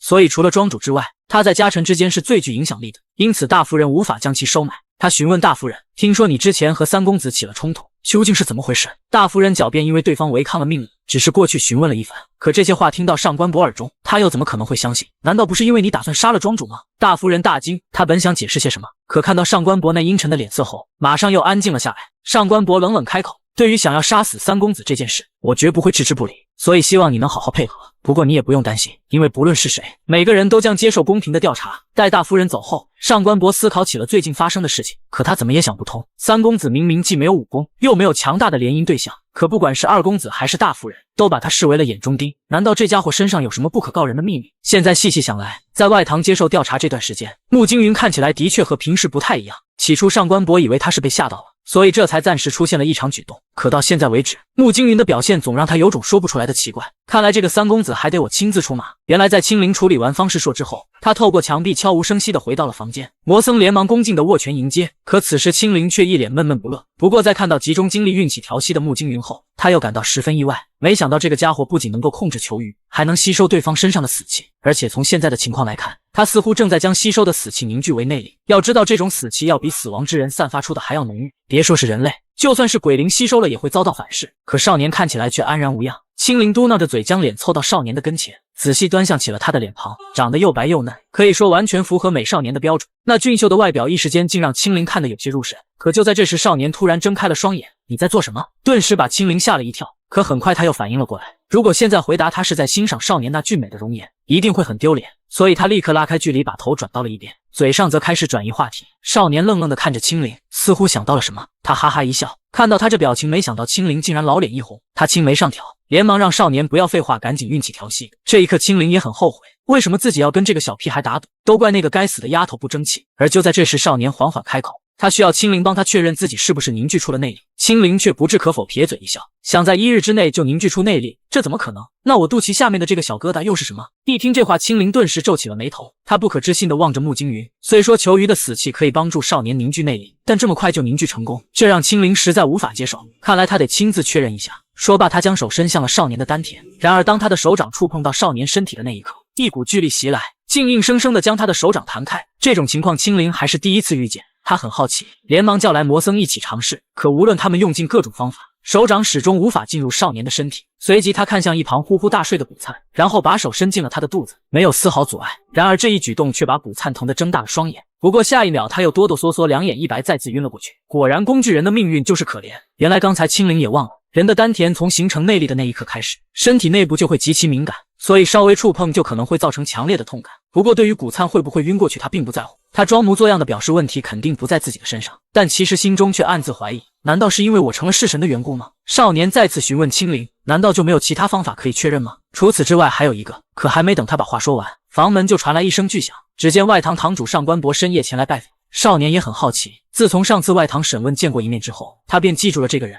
上官博作为侍奉了2代庄主的家臣，少年深知他在燃剑山庄的影响力到底有多大。此刻看到盘坐在床上的穆金云，上官博的表情显得有些黯淡，可下一秒他却双膝下跪低头道歉，都是属下的疏忽，这才导致了三少爷遭受袭击。可少年听完却摇头表示，这不是你的问题，我并不介意，所以你无需自责。上官博看着这样的穆金云，眼神中却闪过了一丝异样，他假装想要查看少年的伤势，然而当他的手抬到半空中时却停了下来。虽然少年感到有些奇怪，但很快就被对方下一个举动打断。只见上官博微笑地拍着少年的肩膀，三少爷能够这样想我，我真的很感激。随后上官博左顾右盼，询问少年上次送他的那把匕首怎么没有看到。自从庄主病倒后，我便给每位少爷送了一把武器防身，难道您把它弄丢了吗？听到这个问题，穆金云瞬间意识到了自己的失误，但他还是找了个理由，说把它放在了壁橱的抽屉里。听到这话，上官博哈哈大笑起来，可这时少年却脸色一变，随即询问上官博，可我记得我好像没有收到过那把匕首啊。然而话音刚落，上官博的脸色瞬间阴沉了下来，那是因为我并没有给你们送过这个东西。说罢，他一拳轰向少年的身体，幸好少年及时反应，一个闪身显而又显地躲开了这一击。然而下一秒，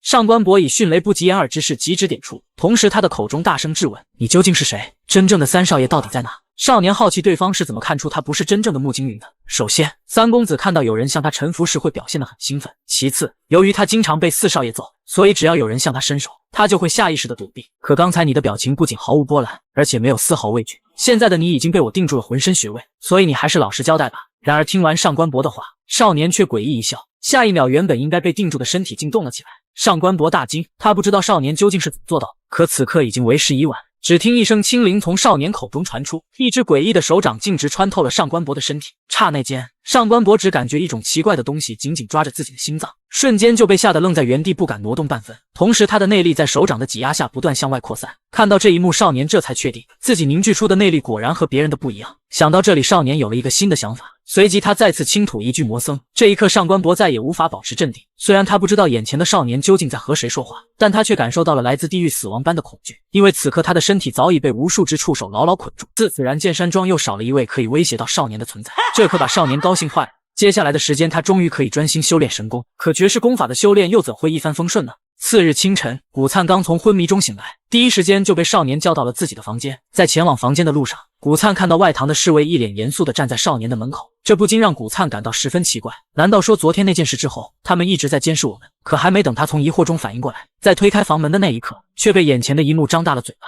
外堂堂主上官博此刻正恭恭敬敬地站在少年面前，而在他离开的时候，竟还对自己恭敬地点了点头。古灿不可置信地看着眼前的一切，他不明白昨晚之后这个世界究竟是怎么了。而这时少年终于开口，他若无其事地让古灿过来吃早餐，可这却把古灿吓得不轻。没想到少年此刻竟然如此淡定。正当古灿准备询问究竟怎么回事的时候，少年却率先开口，你能教我燃剑山庄的基础功法吗？一听这话，古灿刚夹到嘴边的食物都被吓得掉了下来。原来就在刚才，少年根据燃剑山庄心法秘籍中的描述开始修炼武功，可他发现这些动作无论怎么练都无法连贯起来，直到从青灵口中这才得知，他所练的这些动作主要是为了让修炼者提高水平，而所谓的武功秘籍就是在基础功法的基础上，将基础动作进行延伸演化，从而让武者达到更高深的水平。这也就意味着，如果不懂基础功法，无论怎么练都不可能理解其中含义。所以像少年这种对武功一窍不通的麻瓜来说，想要在燃木剑法上有所造诣，就必须先修炼燃剑山庄的基础功法。然而听完少年这番话，古灿却激动地站了起来。也就是说，您也想成为燃剑山庄的庄主吗？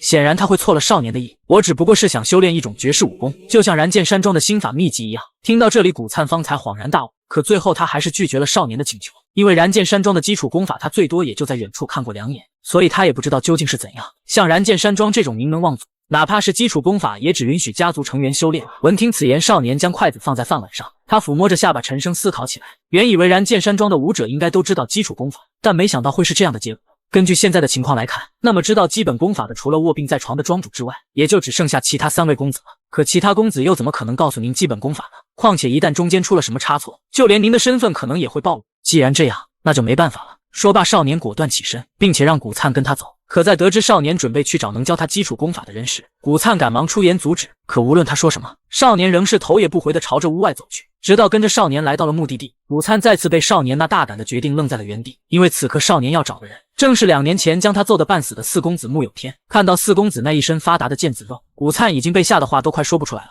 当初穆惊云被揍时的场景，此刻仍是历历在目。难道您忘了那天我跟您说的吗？四公子对三公子的怨恨已经到了难以化解的地步，况且四公子仅仅才16岁，他的武功造诣便达到了登峰的境界。正如他所言，身旁的青灵也出言提醒，他也感受到了四公子身上远超凡人的力量，能在16岁便凝聚出如此精纯的阳气和生命力，称其为绝世天才也不为过。若是我还活着，那我一定会让他成为我的徒弟。说完，青灵让少年务必要小心，毕竟在白天他也无法施展出全部的实力。对此少年却毫不在意，他鬼魅一笑，若无其事地朝着四公子走去。而这边突然看到穆惊云出现在自己面前，穆有天先是一愣，但下一秒脸色骤变。如果你不想再次被揍，那就赶紧给我。可还没等他把话说完，穆有天的脸上却露出了震惊的表情。只见少年从怀中掏出了燃剑山庄的绝世秘籍，然后笑眯眯地询问：“你想要这个吗？”说完便毫不保留地扔给了穆有天。看到这一幕，穆有天瞪大了眼睛。起初他对秘籍的真假还表示怀疑，但接过秘籍仔细观看之后，惊讶地发现其中的内容果然包含了许多深奥的原理。这的确是燃剑山庄的心法秘籍。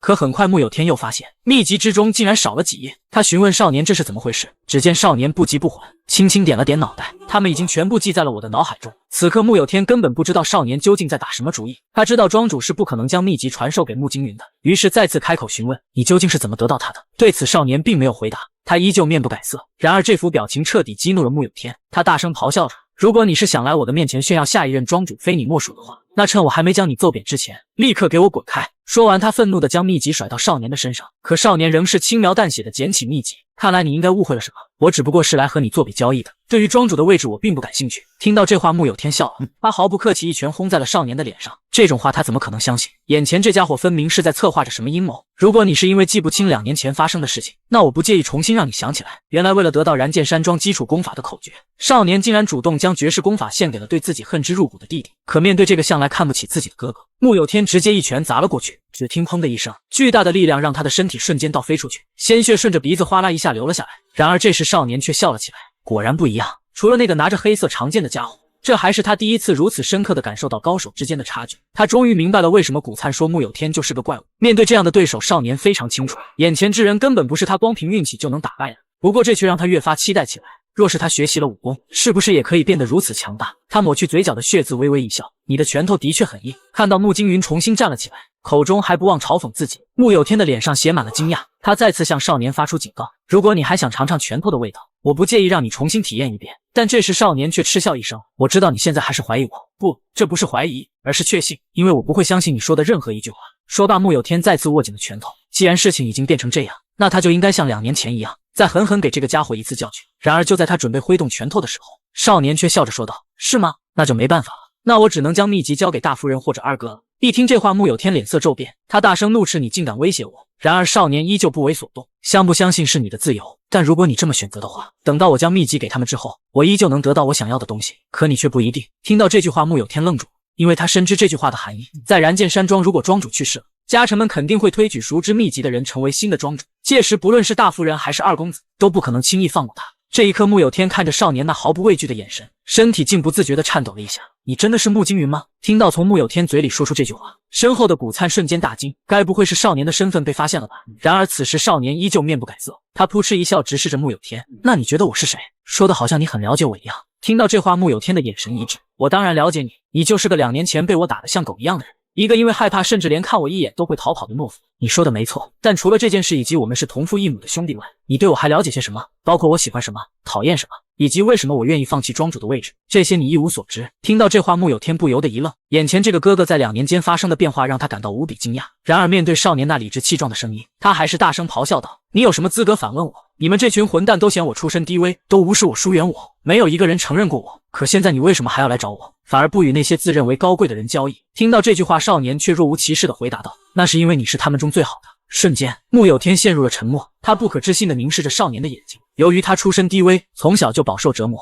他的童年一直在孤独中度过。而为了得到大家的认可，他每天都努力修炼武功。可在今天，他竟亲耳听到了别人对他的认可，而且还是那个他认为最不可能这样做的人。这一刻，穆有天彻底呆住了。他原以为穆惊云会因为2年前的事情对他怀恨在心，现在却当面承认了他，难道这意味着他也需要改变吗？穆有天收起戒心，直挺挺地说道：“很好，那就说说看你想要得到什么。”片刻后，回房间的路上，古灿向少年投去了五体投地的目光。不得不说，在计谋这方面，少年做的确实非常出色。之前他还在担心，向穆有天提出学习基础功法的要求会引起他的怀疑，没想到少年竟然如此自然地让对方答应了下来。原来就在刚才，少年向穆有天提出了3个要求。首先，第一件事，也是最重要的事，如果以后你当上了庄主，你绝对不可以对我动手。至于第二件事，你必须给予我足够的资金支持。穆有天神情严肃，他向少年保证，只要对方不先惹自己，他绝对不会对少年出手。在得到肯定的答复后，少年轻描淡写地提出了最后的要求，也就是让穆有天教他燃剑山庄的基础功法。果不其然，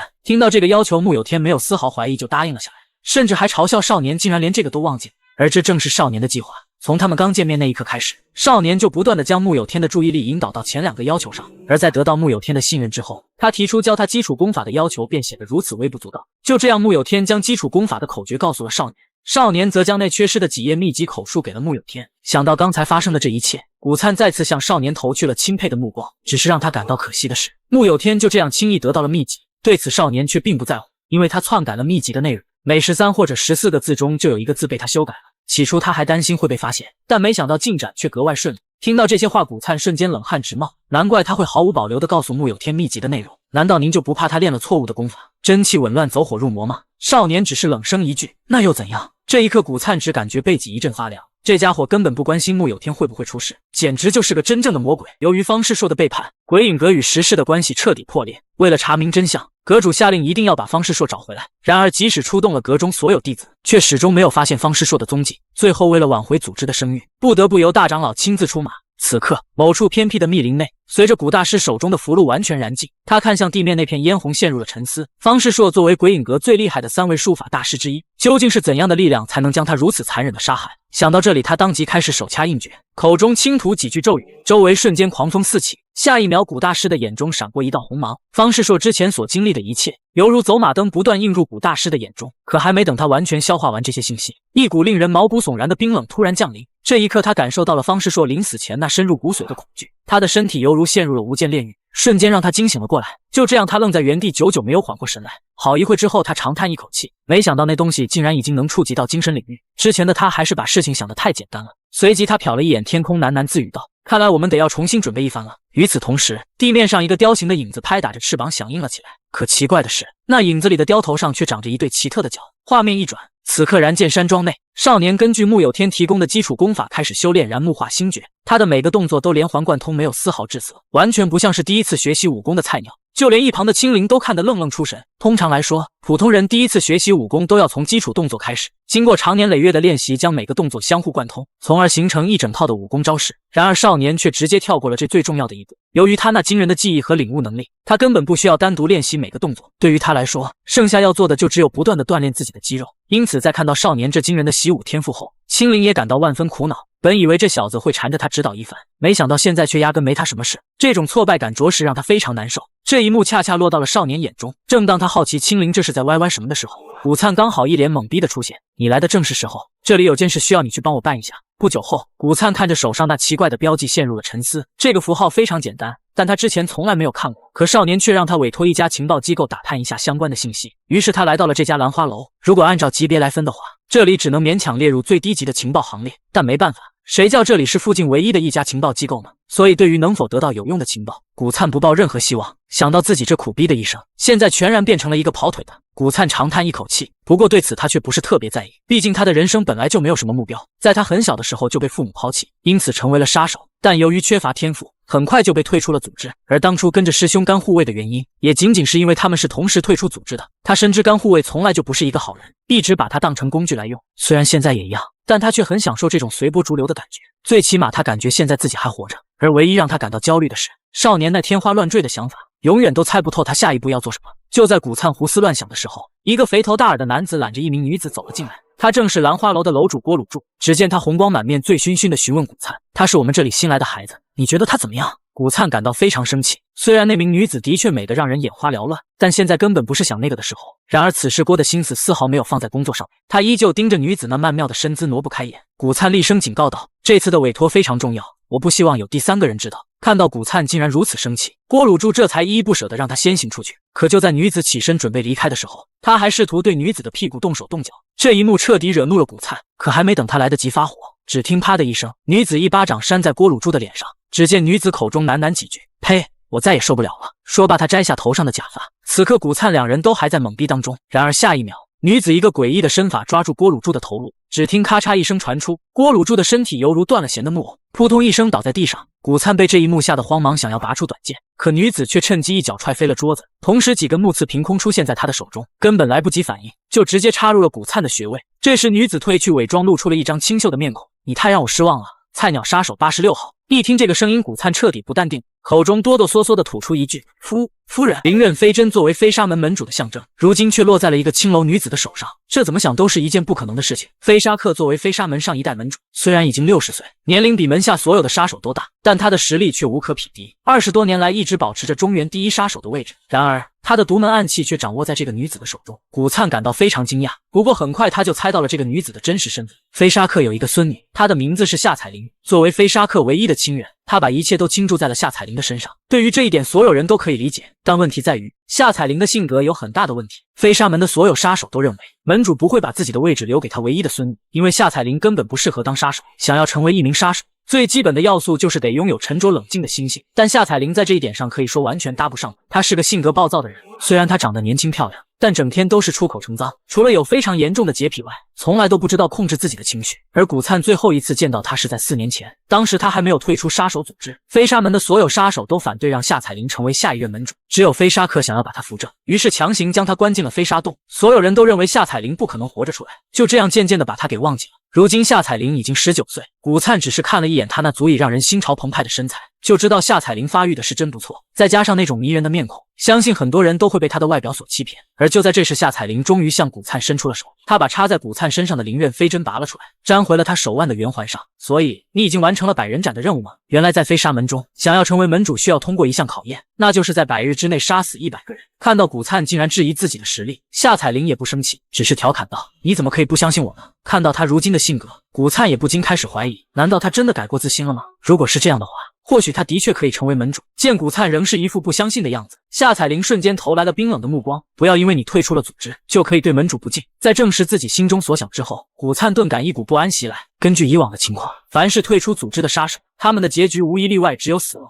古灿担心他是为了取自己的性命而来，顿时被吓得跪倒在地上，连忙大呼参见门主。这反应让夏彩玲情不自禁就大骂了一句：“怎么看都还是以前的样子。”只不过这样的脏话确实和他那张漂亮的脸蛋格格不入，可这却让古灿更加紧张了起来。夏彩玲微笑着看向古灿，让他不用紧张，他来这里的目的是为了接近燃剑山庄的大公子。听说穆英浩为人好色，喜欢喝酒，因此想通过他进入燃剑山庄。不过现在看来似乎不需要了，我只要跟着你一起进去就行了。古灿顿时皱起了眉头，他不明白夏彩玲说这话究竟是什么意思，为什么他要和自己一起进入燃剑山庄？对于这个问题，夏彩玲用手轻轻抬起古灿的下巴，用满是杀气的声音说道：“杀手29号，也就是你的师兄干护卫，听说他的刺杀任务失败了。根据飞沙门的铁律，刺杀任务必须完成，所以我来这里的目的就是取走燃剑山庄3公子的头颅。与此同时，另外一边，少年一直在练习燃剑山庄的基础功法，仅仅只过了3个时辰，现在看上去就像是已经练了几年一样。看着太阳几乎快要完全落下，青灵这才上前和他搭话：“你要这样练到什么时候啊？”少年这才意犹未尽的从修炼中回过神来，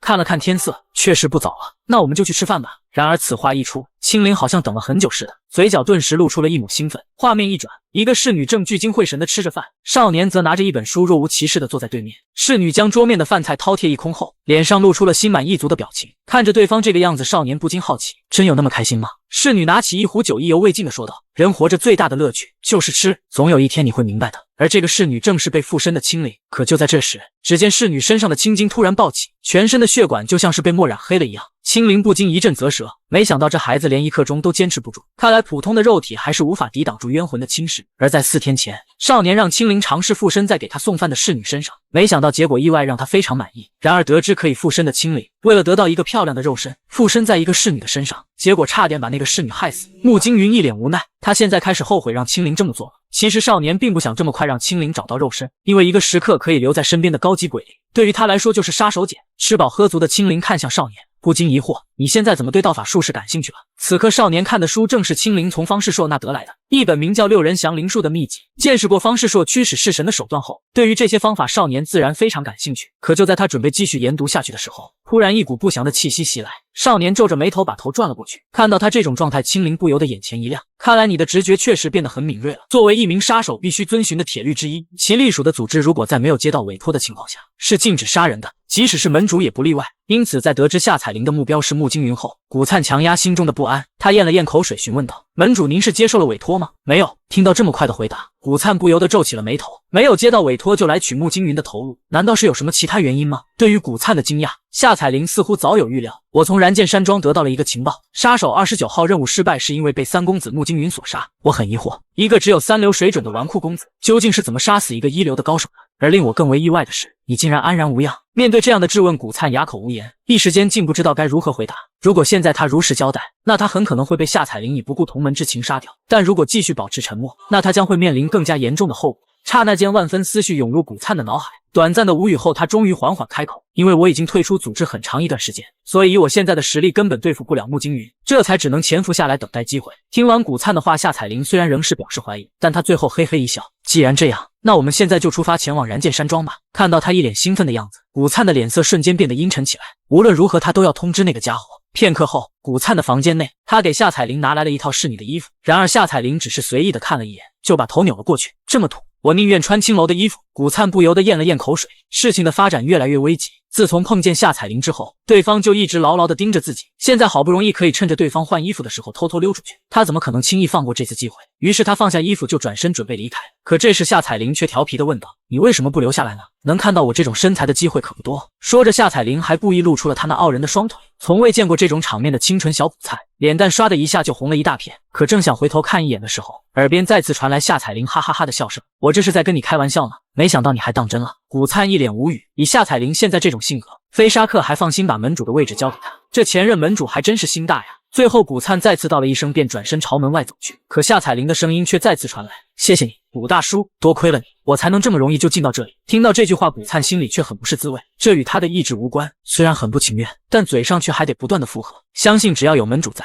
我们一定可以轻松完成任务的。夏彩玲听完露出了一副欣慰的表情，我就知道只要是飞沙门的一员，即使离开了组织，也一样是非常值得信赖的。然而话音刚落，夏彩玲的眼中却闪过一道寒芒，只听噗噗几声响起，灵刃飞针再次精准无误地刺入了古灿的穴位。古灿一脸疑惑地看着他，夏彩玲却笑嘻嘻地把右手的圆环收起，就到此为止吧。你以为我真的会相信你那些愚蠢的借口吗？古灿紧紧咬住嘴唇，原来一开始他就不相信自己，一切只是为了进到燃剑山庄而已。他痛恨自己的无能为力，难道是因为自己年纪大了才会变成这样吗？夏彩玲朝着古灿冷冷地走去，你的前辈死了，可你却依旧如此低调，看来你已经投靠穆惊云了吧？既然现在我的目的达到了，那像你这样不可救药的蠢货，也是时候去死了。说着，夏彩玲把古灿腰间的短剑拔了出来，为了给自己的前辈报仇，你杀了自己侍奉的三公子，最后选择了自尽，这就是你的结局。说完，夏彩玲手上的短剑狠狠刺向古灿的喉咙。然而就在千钧一发之际，啪的一声响起，一只手穿过窗户伸了进来，一股磅礴的吸力涌现，紧接着夏彩玲手上的短剑脱手而出，这隔空取物的手段瞬间惊得夏彩玲瞪大了眼睛。正当她感到万分惊讶的时候，一只脚踹开了房门，正是三公子穆惊云。古灿在看到人影后，眼泪哗的一下流了出来，这是他第一次觉得，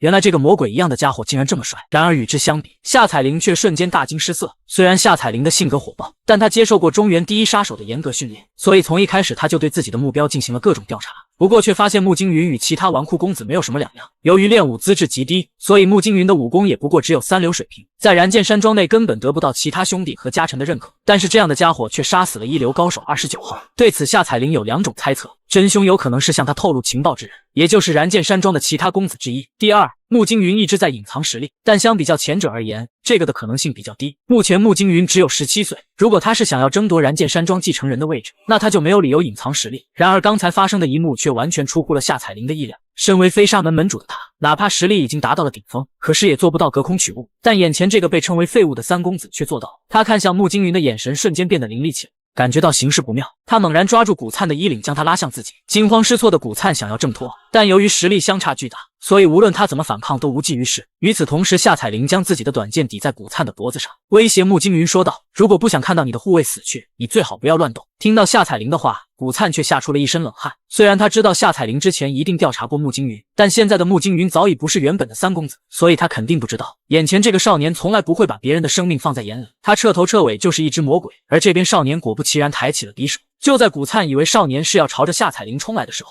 那柄匕首却狠狠扎入了地板。好了，现在放了古灿吧。听到这句话，古灿彻底愣住，他不敢相信自己听到了什么。恶魔少年竟然为了他放下了武器，本以为自己只是对方可以随意舍弃的棋子，想不到结果却令他感到无比意外。而这时少年的声音再次响起：“如果你放了古灿，我就放你离开。”听到穆惊云的话，夏彩玲眉毛轻挑，对方像施舍一样的态度让他感到很不爽，但这却从侧面证明这家伙还是很在乎古灿的。看来你很珍惜你的护卫呢，我只是觉得失去他有点可惜了，所以趁我还没改变主意之前，你最好马上离开。然而夏彩玲却开始变本加厉：“如果你跪下来求我，或许我会答应你。”此话一出，场面顿时针锋相对起来。无奈少年只能轻叹一口气，随即他的身子缓缓弯下。看到这一幕，不仅是古灿，就连夏彩玲也感到无比震惊。为了一个小小的护卫，他竟然真的准备下跪。然而事情并没有朝着他们想看到的方向发展。下一秒，只见少年眼中闪过一道寒芒，他急转身形，快速拔起地上的匕首，一个箭步朝着夏彩玲的方向冲去。这一举动却引得夏彩玲疯狂大笑起来：“我就知道你不可能为了他下跪求饶的。”然而当这句话说出的时候，夏彩玲却惊讶地发现少年的视线并不在自己的身上，他微微侧目看向一旁。与此同时，诡异的一幕发生，夏彩玲只感觉一股毛骨悚然袭来，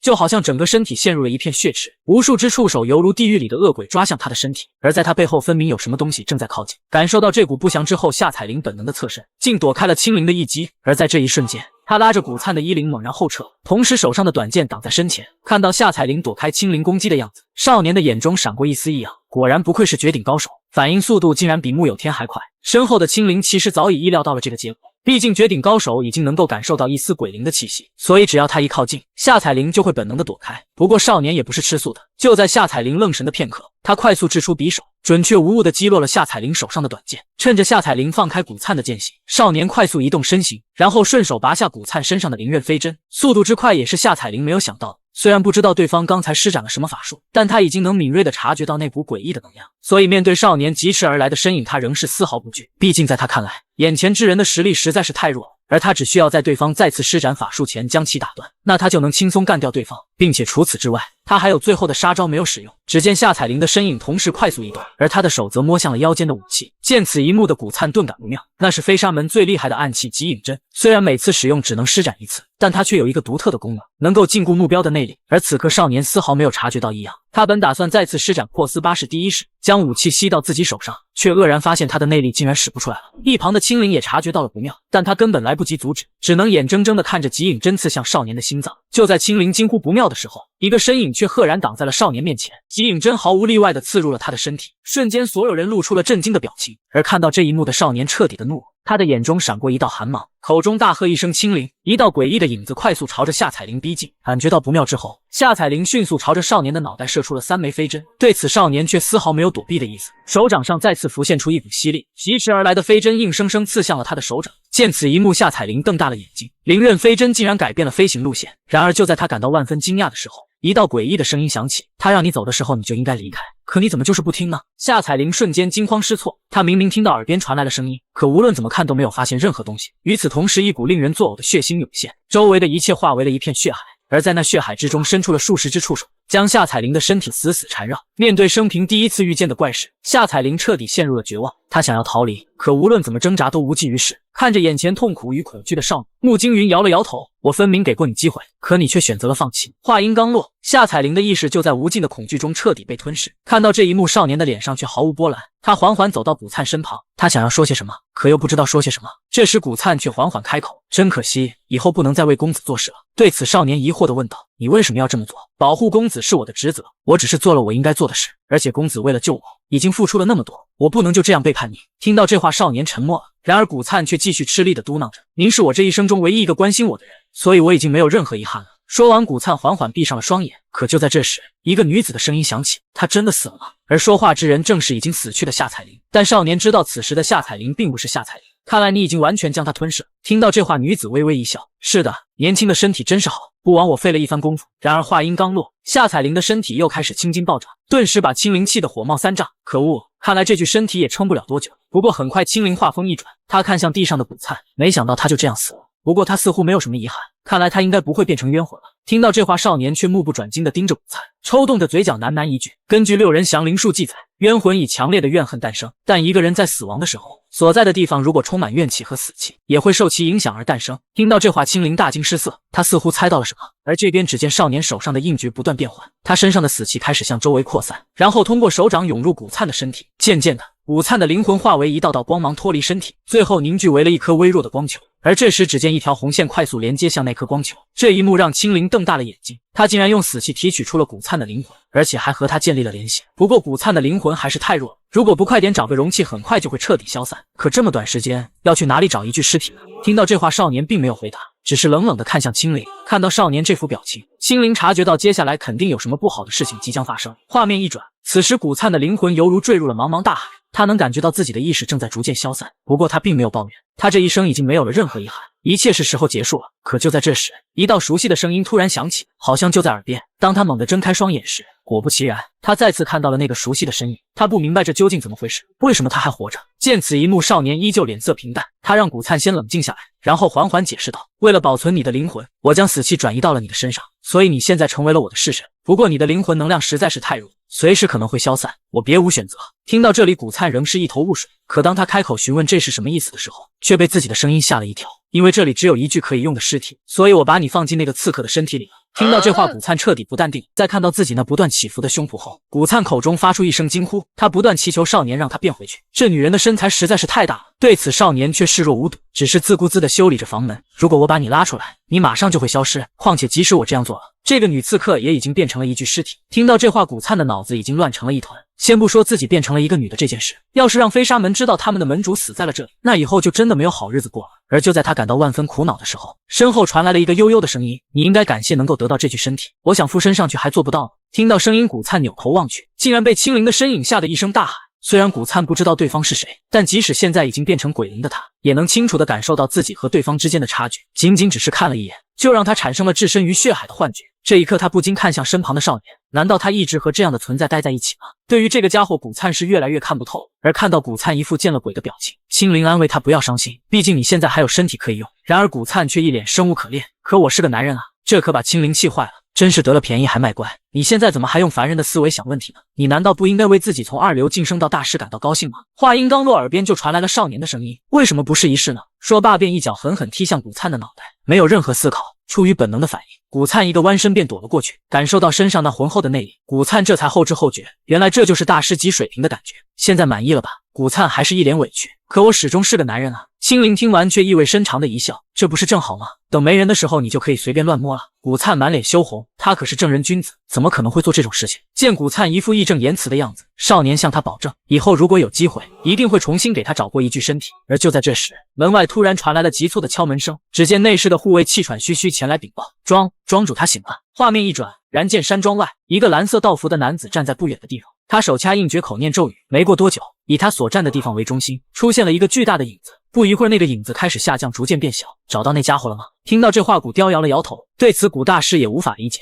为什么连古雕都无法寻到对方。他用手向空中的某个地方指了指，然后闭上眼睛开始默念。不一会儿，他眉头紧皱，睁开了眼睛。刚才他通过秘法探查，整个山庄仿佛笼罩着一层红色的血气，这是一种鬼域结界，一旦有外人靠近，立刻就会被捕捉。而能够做到如此程度的，至少也得是绿灵以上的鬼灵，这下可就难办了。想到这里，古大师转头看向山庄门口，此时一个醉酒的青年被2名青楼女子搀扶着回到山庄，他正是燃剑山庄的大公子穆永浩。看到来人，护卫赶忙上前禀报：大公子，庄主醒了，其他公子都已经被通知前往他的房间了。而不远处，古大师听到这个消息，神情一滞，这正是他出手的好机会。画面一转，此时听到庄主醒来的消息，少年也不由得一愣，但他仍是装出一副万幸的表情，真是太好了，父亲他终于醒了。但其实少年心中却捏了一把冷汗，他一直觉得竞争继承人的位置会很麻烦，所以他本打算学会基础功法后就离开这里，但没想到庄主却在这个时候醒了。这对于他而言，现在能不能离开却成了一个问题。之后护卫告诉他，庄主让所有人前往卧室集合，他有事情要宣布。少年深知，看来是没办法推迟和庄主碰面的时间了，于是跟着护卫就准备前往卧室。而古灿下意识地跟在少年身后，好在少年转头对他说道：“古彩玲护卫，我不是有东西要整理吗？”古灿一听这个名字，不由得打了个冷战。这时他突然想起自己的尸体还没有处理，最后只能默默地点了点头。而青灵则理所当然地跟着穆金云走了。在他们走了之后，古灿又苦恼了起来，他怎么都想不到，最后还得他自己来处理自己的尸体。不过很快他的脸又羞红了起来，他俯视着自己那起伏的胸膛。作为男人的时候，他从未体会过这份重量感，心情莫名变得奇妙起来。想想夏彩玲那迷人的身材，她确实很美。她死了，却又活了，并且还变成了一个女人。于是他偷偷摸摸关上了房门，想要趁着没人的时候检查一下身体。可就在他准备脱下衣服的时候，青灵的身影悄无声息地穿过了窗户，瞬间古灿犹如冰雕愣在了原地。但青灵只是啧了啧舌，便再次消失。见此一幕，古灿只想挖个洞把自己埋进去。我不过只是想要换件方便行动的衣服而已。然而青灵的身影早已回到了少年身前。此时前往大堂的路上，少年意外地碰到了穆有天。和4天前相比，穆有天的脸色显得有些暗沉，似乎并没有因为内力紊乱而走火入魔。这一点让青灵也感到有些意外，但从他那发黑的印堂来看，这段时日应该也不好过。在看到少年的那一刻，穆有天愤怒地朝着这边走来，他小声地责问少年之前有没有试过。少年却故作不知：“你是收秘籍吗？”他明显放大了说话的声音，把穆有天吓得一个哆嗦，顿时气就消了一半。他连忙瞟了一眼前面带路的侍卫，见没有异状后，赶忙打断了少年的话：“你不要那么大声，只要回答我的问题就好了。”穆金云毫不在意地回答：“如果是你，你会说没有试过吗？”听到这句话，穆有天眯起眼睛，直盯盯地看着少年。的确，他不可能不提前练习，哪怕不是为了争夺庄主的位置，只要是个武者，为了这无上武学，也一定会因为好奇去修炼他的。那你为什么没事？在这4天里，穆有天每天都以充沛的精力修炼燃木化星诀，但修炼的越深，他的内力就越发紊乱。一开始他以为这是功法原本的作用，但直到4天后，他的肤色变成了黑色，这才感觉到有些奇怪，不禁让他怀疑起少年给的是假秘籍。但当时对方明明是根据自己的要求，用即兴的方式连续9次说出了同样的口诀，这很难让他怀疑口诀是假的。如果这家伙说的是真秘籍，那问题就一定出在自己的身上。这一刻，穆有天不得不承认，自己可能是没有参透口诀的真谛。想到这里，穆有天紧握双拳，看着眼前这个不过只有3流的家伙，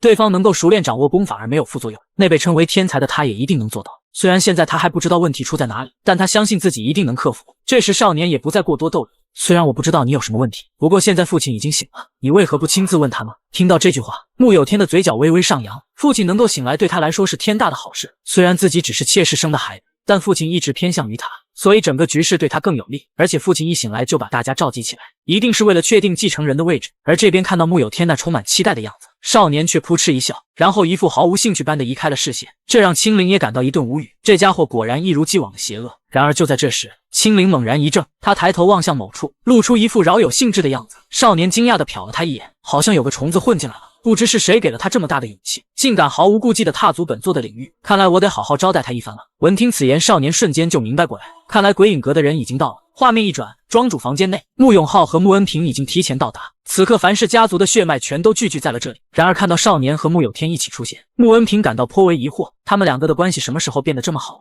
而此刻的穆永浩虽然用内力逼退了一些罪孽，但身上仍然残留了非常重的酒味。戴夫人则在一旁忙着为他擦拭，不过此时他的心中早已忐忑不安。这个老家伙一醒来就把几个儿子召集到身边，一定是为了宣布继承人的位置，这下就糟糕了。在这种情况下，所有人都知道庄主最疼爱的是老四穆有天，对于自己这个只知道沉迷酒色的大儿子，想要成为继承人的几率最低，所以不论选中其他任何人成为庄主的继承人，他都要把事情给搅黄。片刻后，4人并排站在庄主的床前，虽然所有人都表现出了紧张的神色，但每个人心中都各怀鬼胎。此刻就连少年也感到有些惊讶，作为安徽省10大高手之一的穆仁丹，在他躺在病床上的时候，少年还感觉不出他到底有多么可怕，直到站在这里的那一刻，他才真正体会到了绝顶高手究竟有多强。而就在这时，4人齐刷刷地向父亲恭贺了一声，只见一股磅礴的内力从穆仁丹身上爆发而出。穆仁丹作为安徽省10大高手之一，少年之前便从甘护卫那得知，他的武功境界已经达到了巅峰。可当时的少年并没有太大感受，直到此刻站在穆仁丹面前，他才真正体会到了那种境界的高手究竟有多强。但同时他又多了一个疑问，像穆仁丹这么厉害的高手，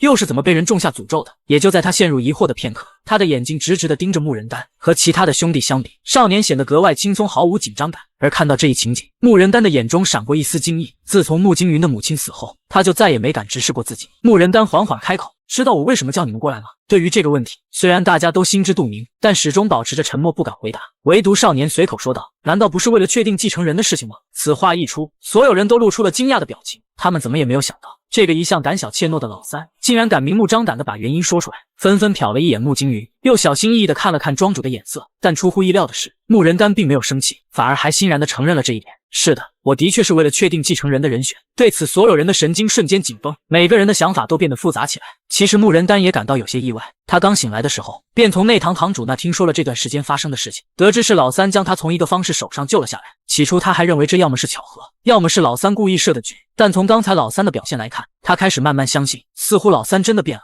当然，少年并没有想那么多，对于庄主这个位置他没有任何想法。之所以如此从容，只不过单纯的是想配合一下气氛而已。这时穆仁丹却意味深长的一笑，当即宣布会通过测试来决定谁有资格继承庄主之位。此话一出，房间里的氛围愈加紧张起来。穆有天的嘴角掩饰不住的上扬，如果能通过测试选出继承人，那他比任何人都有机会赢得庄主之位。穆恩平听完却与之相反，父亲这般宣布无疑是为了突出老四的才能，毕竟论武功的话，谁又能战胜这个16岁就达到了巅峰的怪物呢？可虽然他觉得不公平，但怎么都无法鼓起勇气说出来。就在场面再次陷入安静的时候，一个声音突然响起：“我不准备参加测试。”只见少年再次语出惊人，瞬间，所有人的表情变得无比精彩。穆恩平和穆有天用无法理解的眼神看着他，就连庄主也惊讶地询问：“你为什么不准备参加测试？”这是因为和哥哥弟弟们相比，我还有很多不足之处，所以我认为我没有资格成为继承人。听到这句话，穆恩平痴痴一笑，虽然不知道老三在打什么算盘，但如果他愿意退出，那对于自己也没有什么坏处。而穆有天则感到有些意外，在庄主昏迷的时候，老三就明确表明过他不想要庄主之位，虽然他不相信，但如今却当着所有人的面说了出来，真不知道这家伙到底在想什么。这时穆仁丹再次询问：“你为什么觉得自己不够资格？”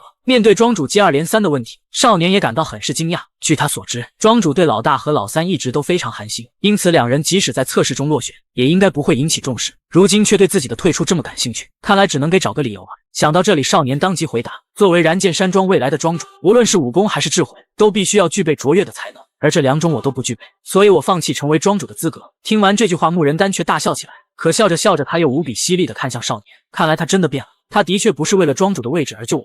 能看到毫无才能的老三开始反思自己，并且为了燃剑山庄的繁荣放弃庄主之位，穆仁丹感到非常欣慰。你完全拥有成为继承人的资格。说着，庄主缓缓褪去身上的衣服。然而看到庄主那断掉的右臂之后，所有人都露出了震惊的表情，而少年的脸色也为之一变。画面一转，燃剑山庄外不远处，这里是外堂侍卫的住所。可此刻房子内早已尸横遍野，黑暗中两个人影漫不经心地扫视着周围。其中身材高大的男人从怀里掏出了一个手指大的东西，上面赫然写着穆仁丹的名字。这老东西竟然从诅咒中解脱了，他究竟是怎么办到的？听到这个问题，旁边的神秘人缓缓开口：“先前我听到了古雕的叫声，那是绿巫山的方士的式神。”一听这话，壮汉哈哈大笑起来：“我就说嘛，既然有术法大师的介入，看来一定是那人将穆仁丹从死亡中救了回来。”说着转头看向地面还剩一口气的侍卫，看来我得亲自去会一会这燃剑山庄的庄主了。随着一道寒芒划过，那名侍卫也步了其他人的后尘，同时屋外出现一道道人影，下一秒便朝着燃剑山庄的位置疾驰而去。此刻燃剑山庄内，穆仁丹看着自己的几个儿子，把穆惊云救下自己的事情说了出来，几人纷纷不淡定了。他们都听说了几天前发生了一场事故，但却不知道是庄主的胳膊被砍断了，这让他们不免冷汗直冒。和他们截然不同的是，此刻的少年却陷入了深深的回忆，爷爷临死前的一幕幕再度出现在脑海里。在爷爷的身上，他看到了那个刀疤一样的标记，而在他被抓之后，也被刻下了同样的标记。这个标记他曾经不惜一切想要寻找到，而如今却出现在了穆仁丹的身上。我终于找到你了。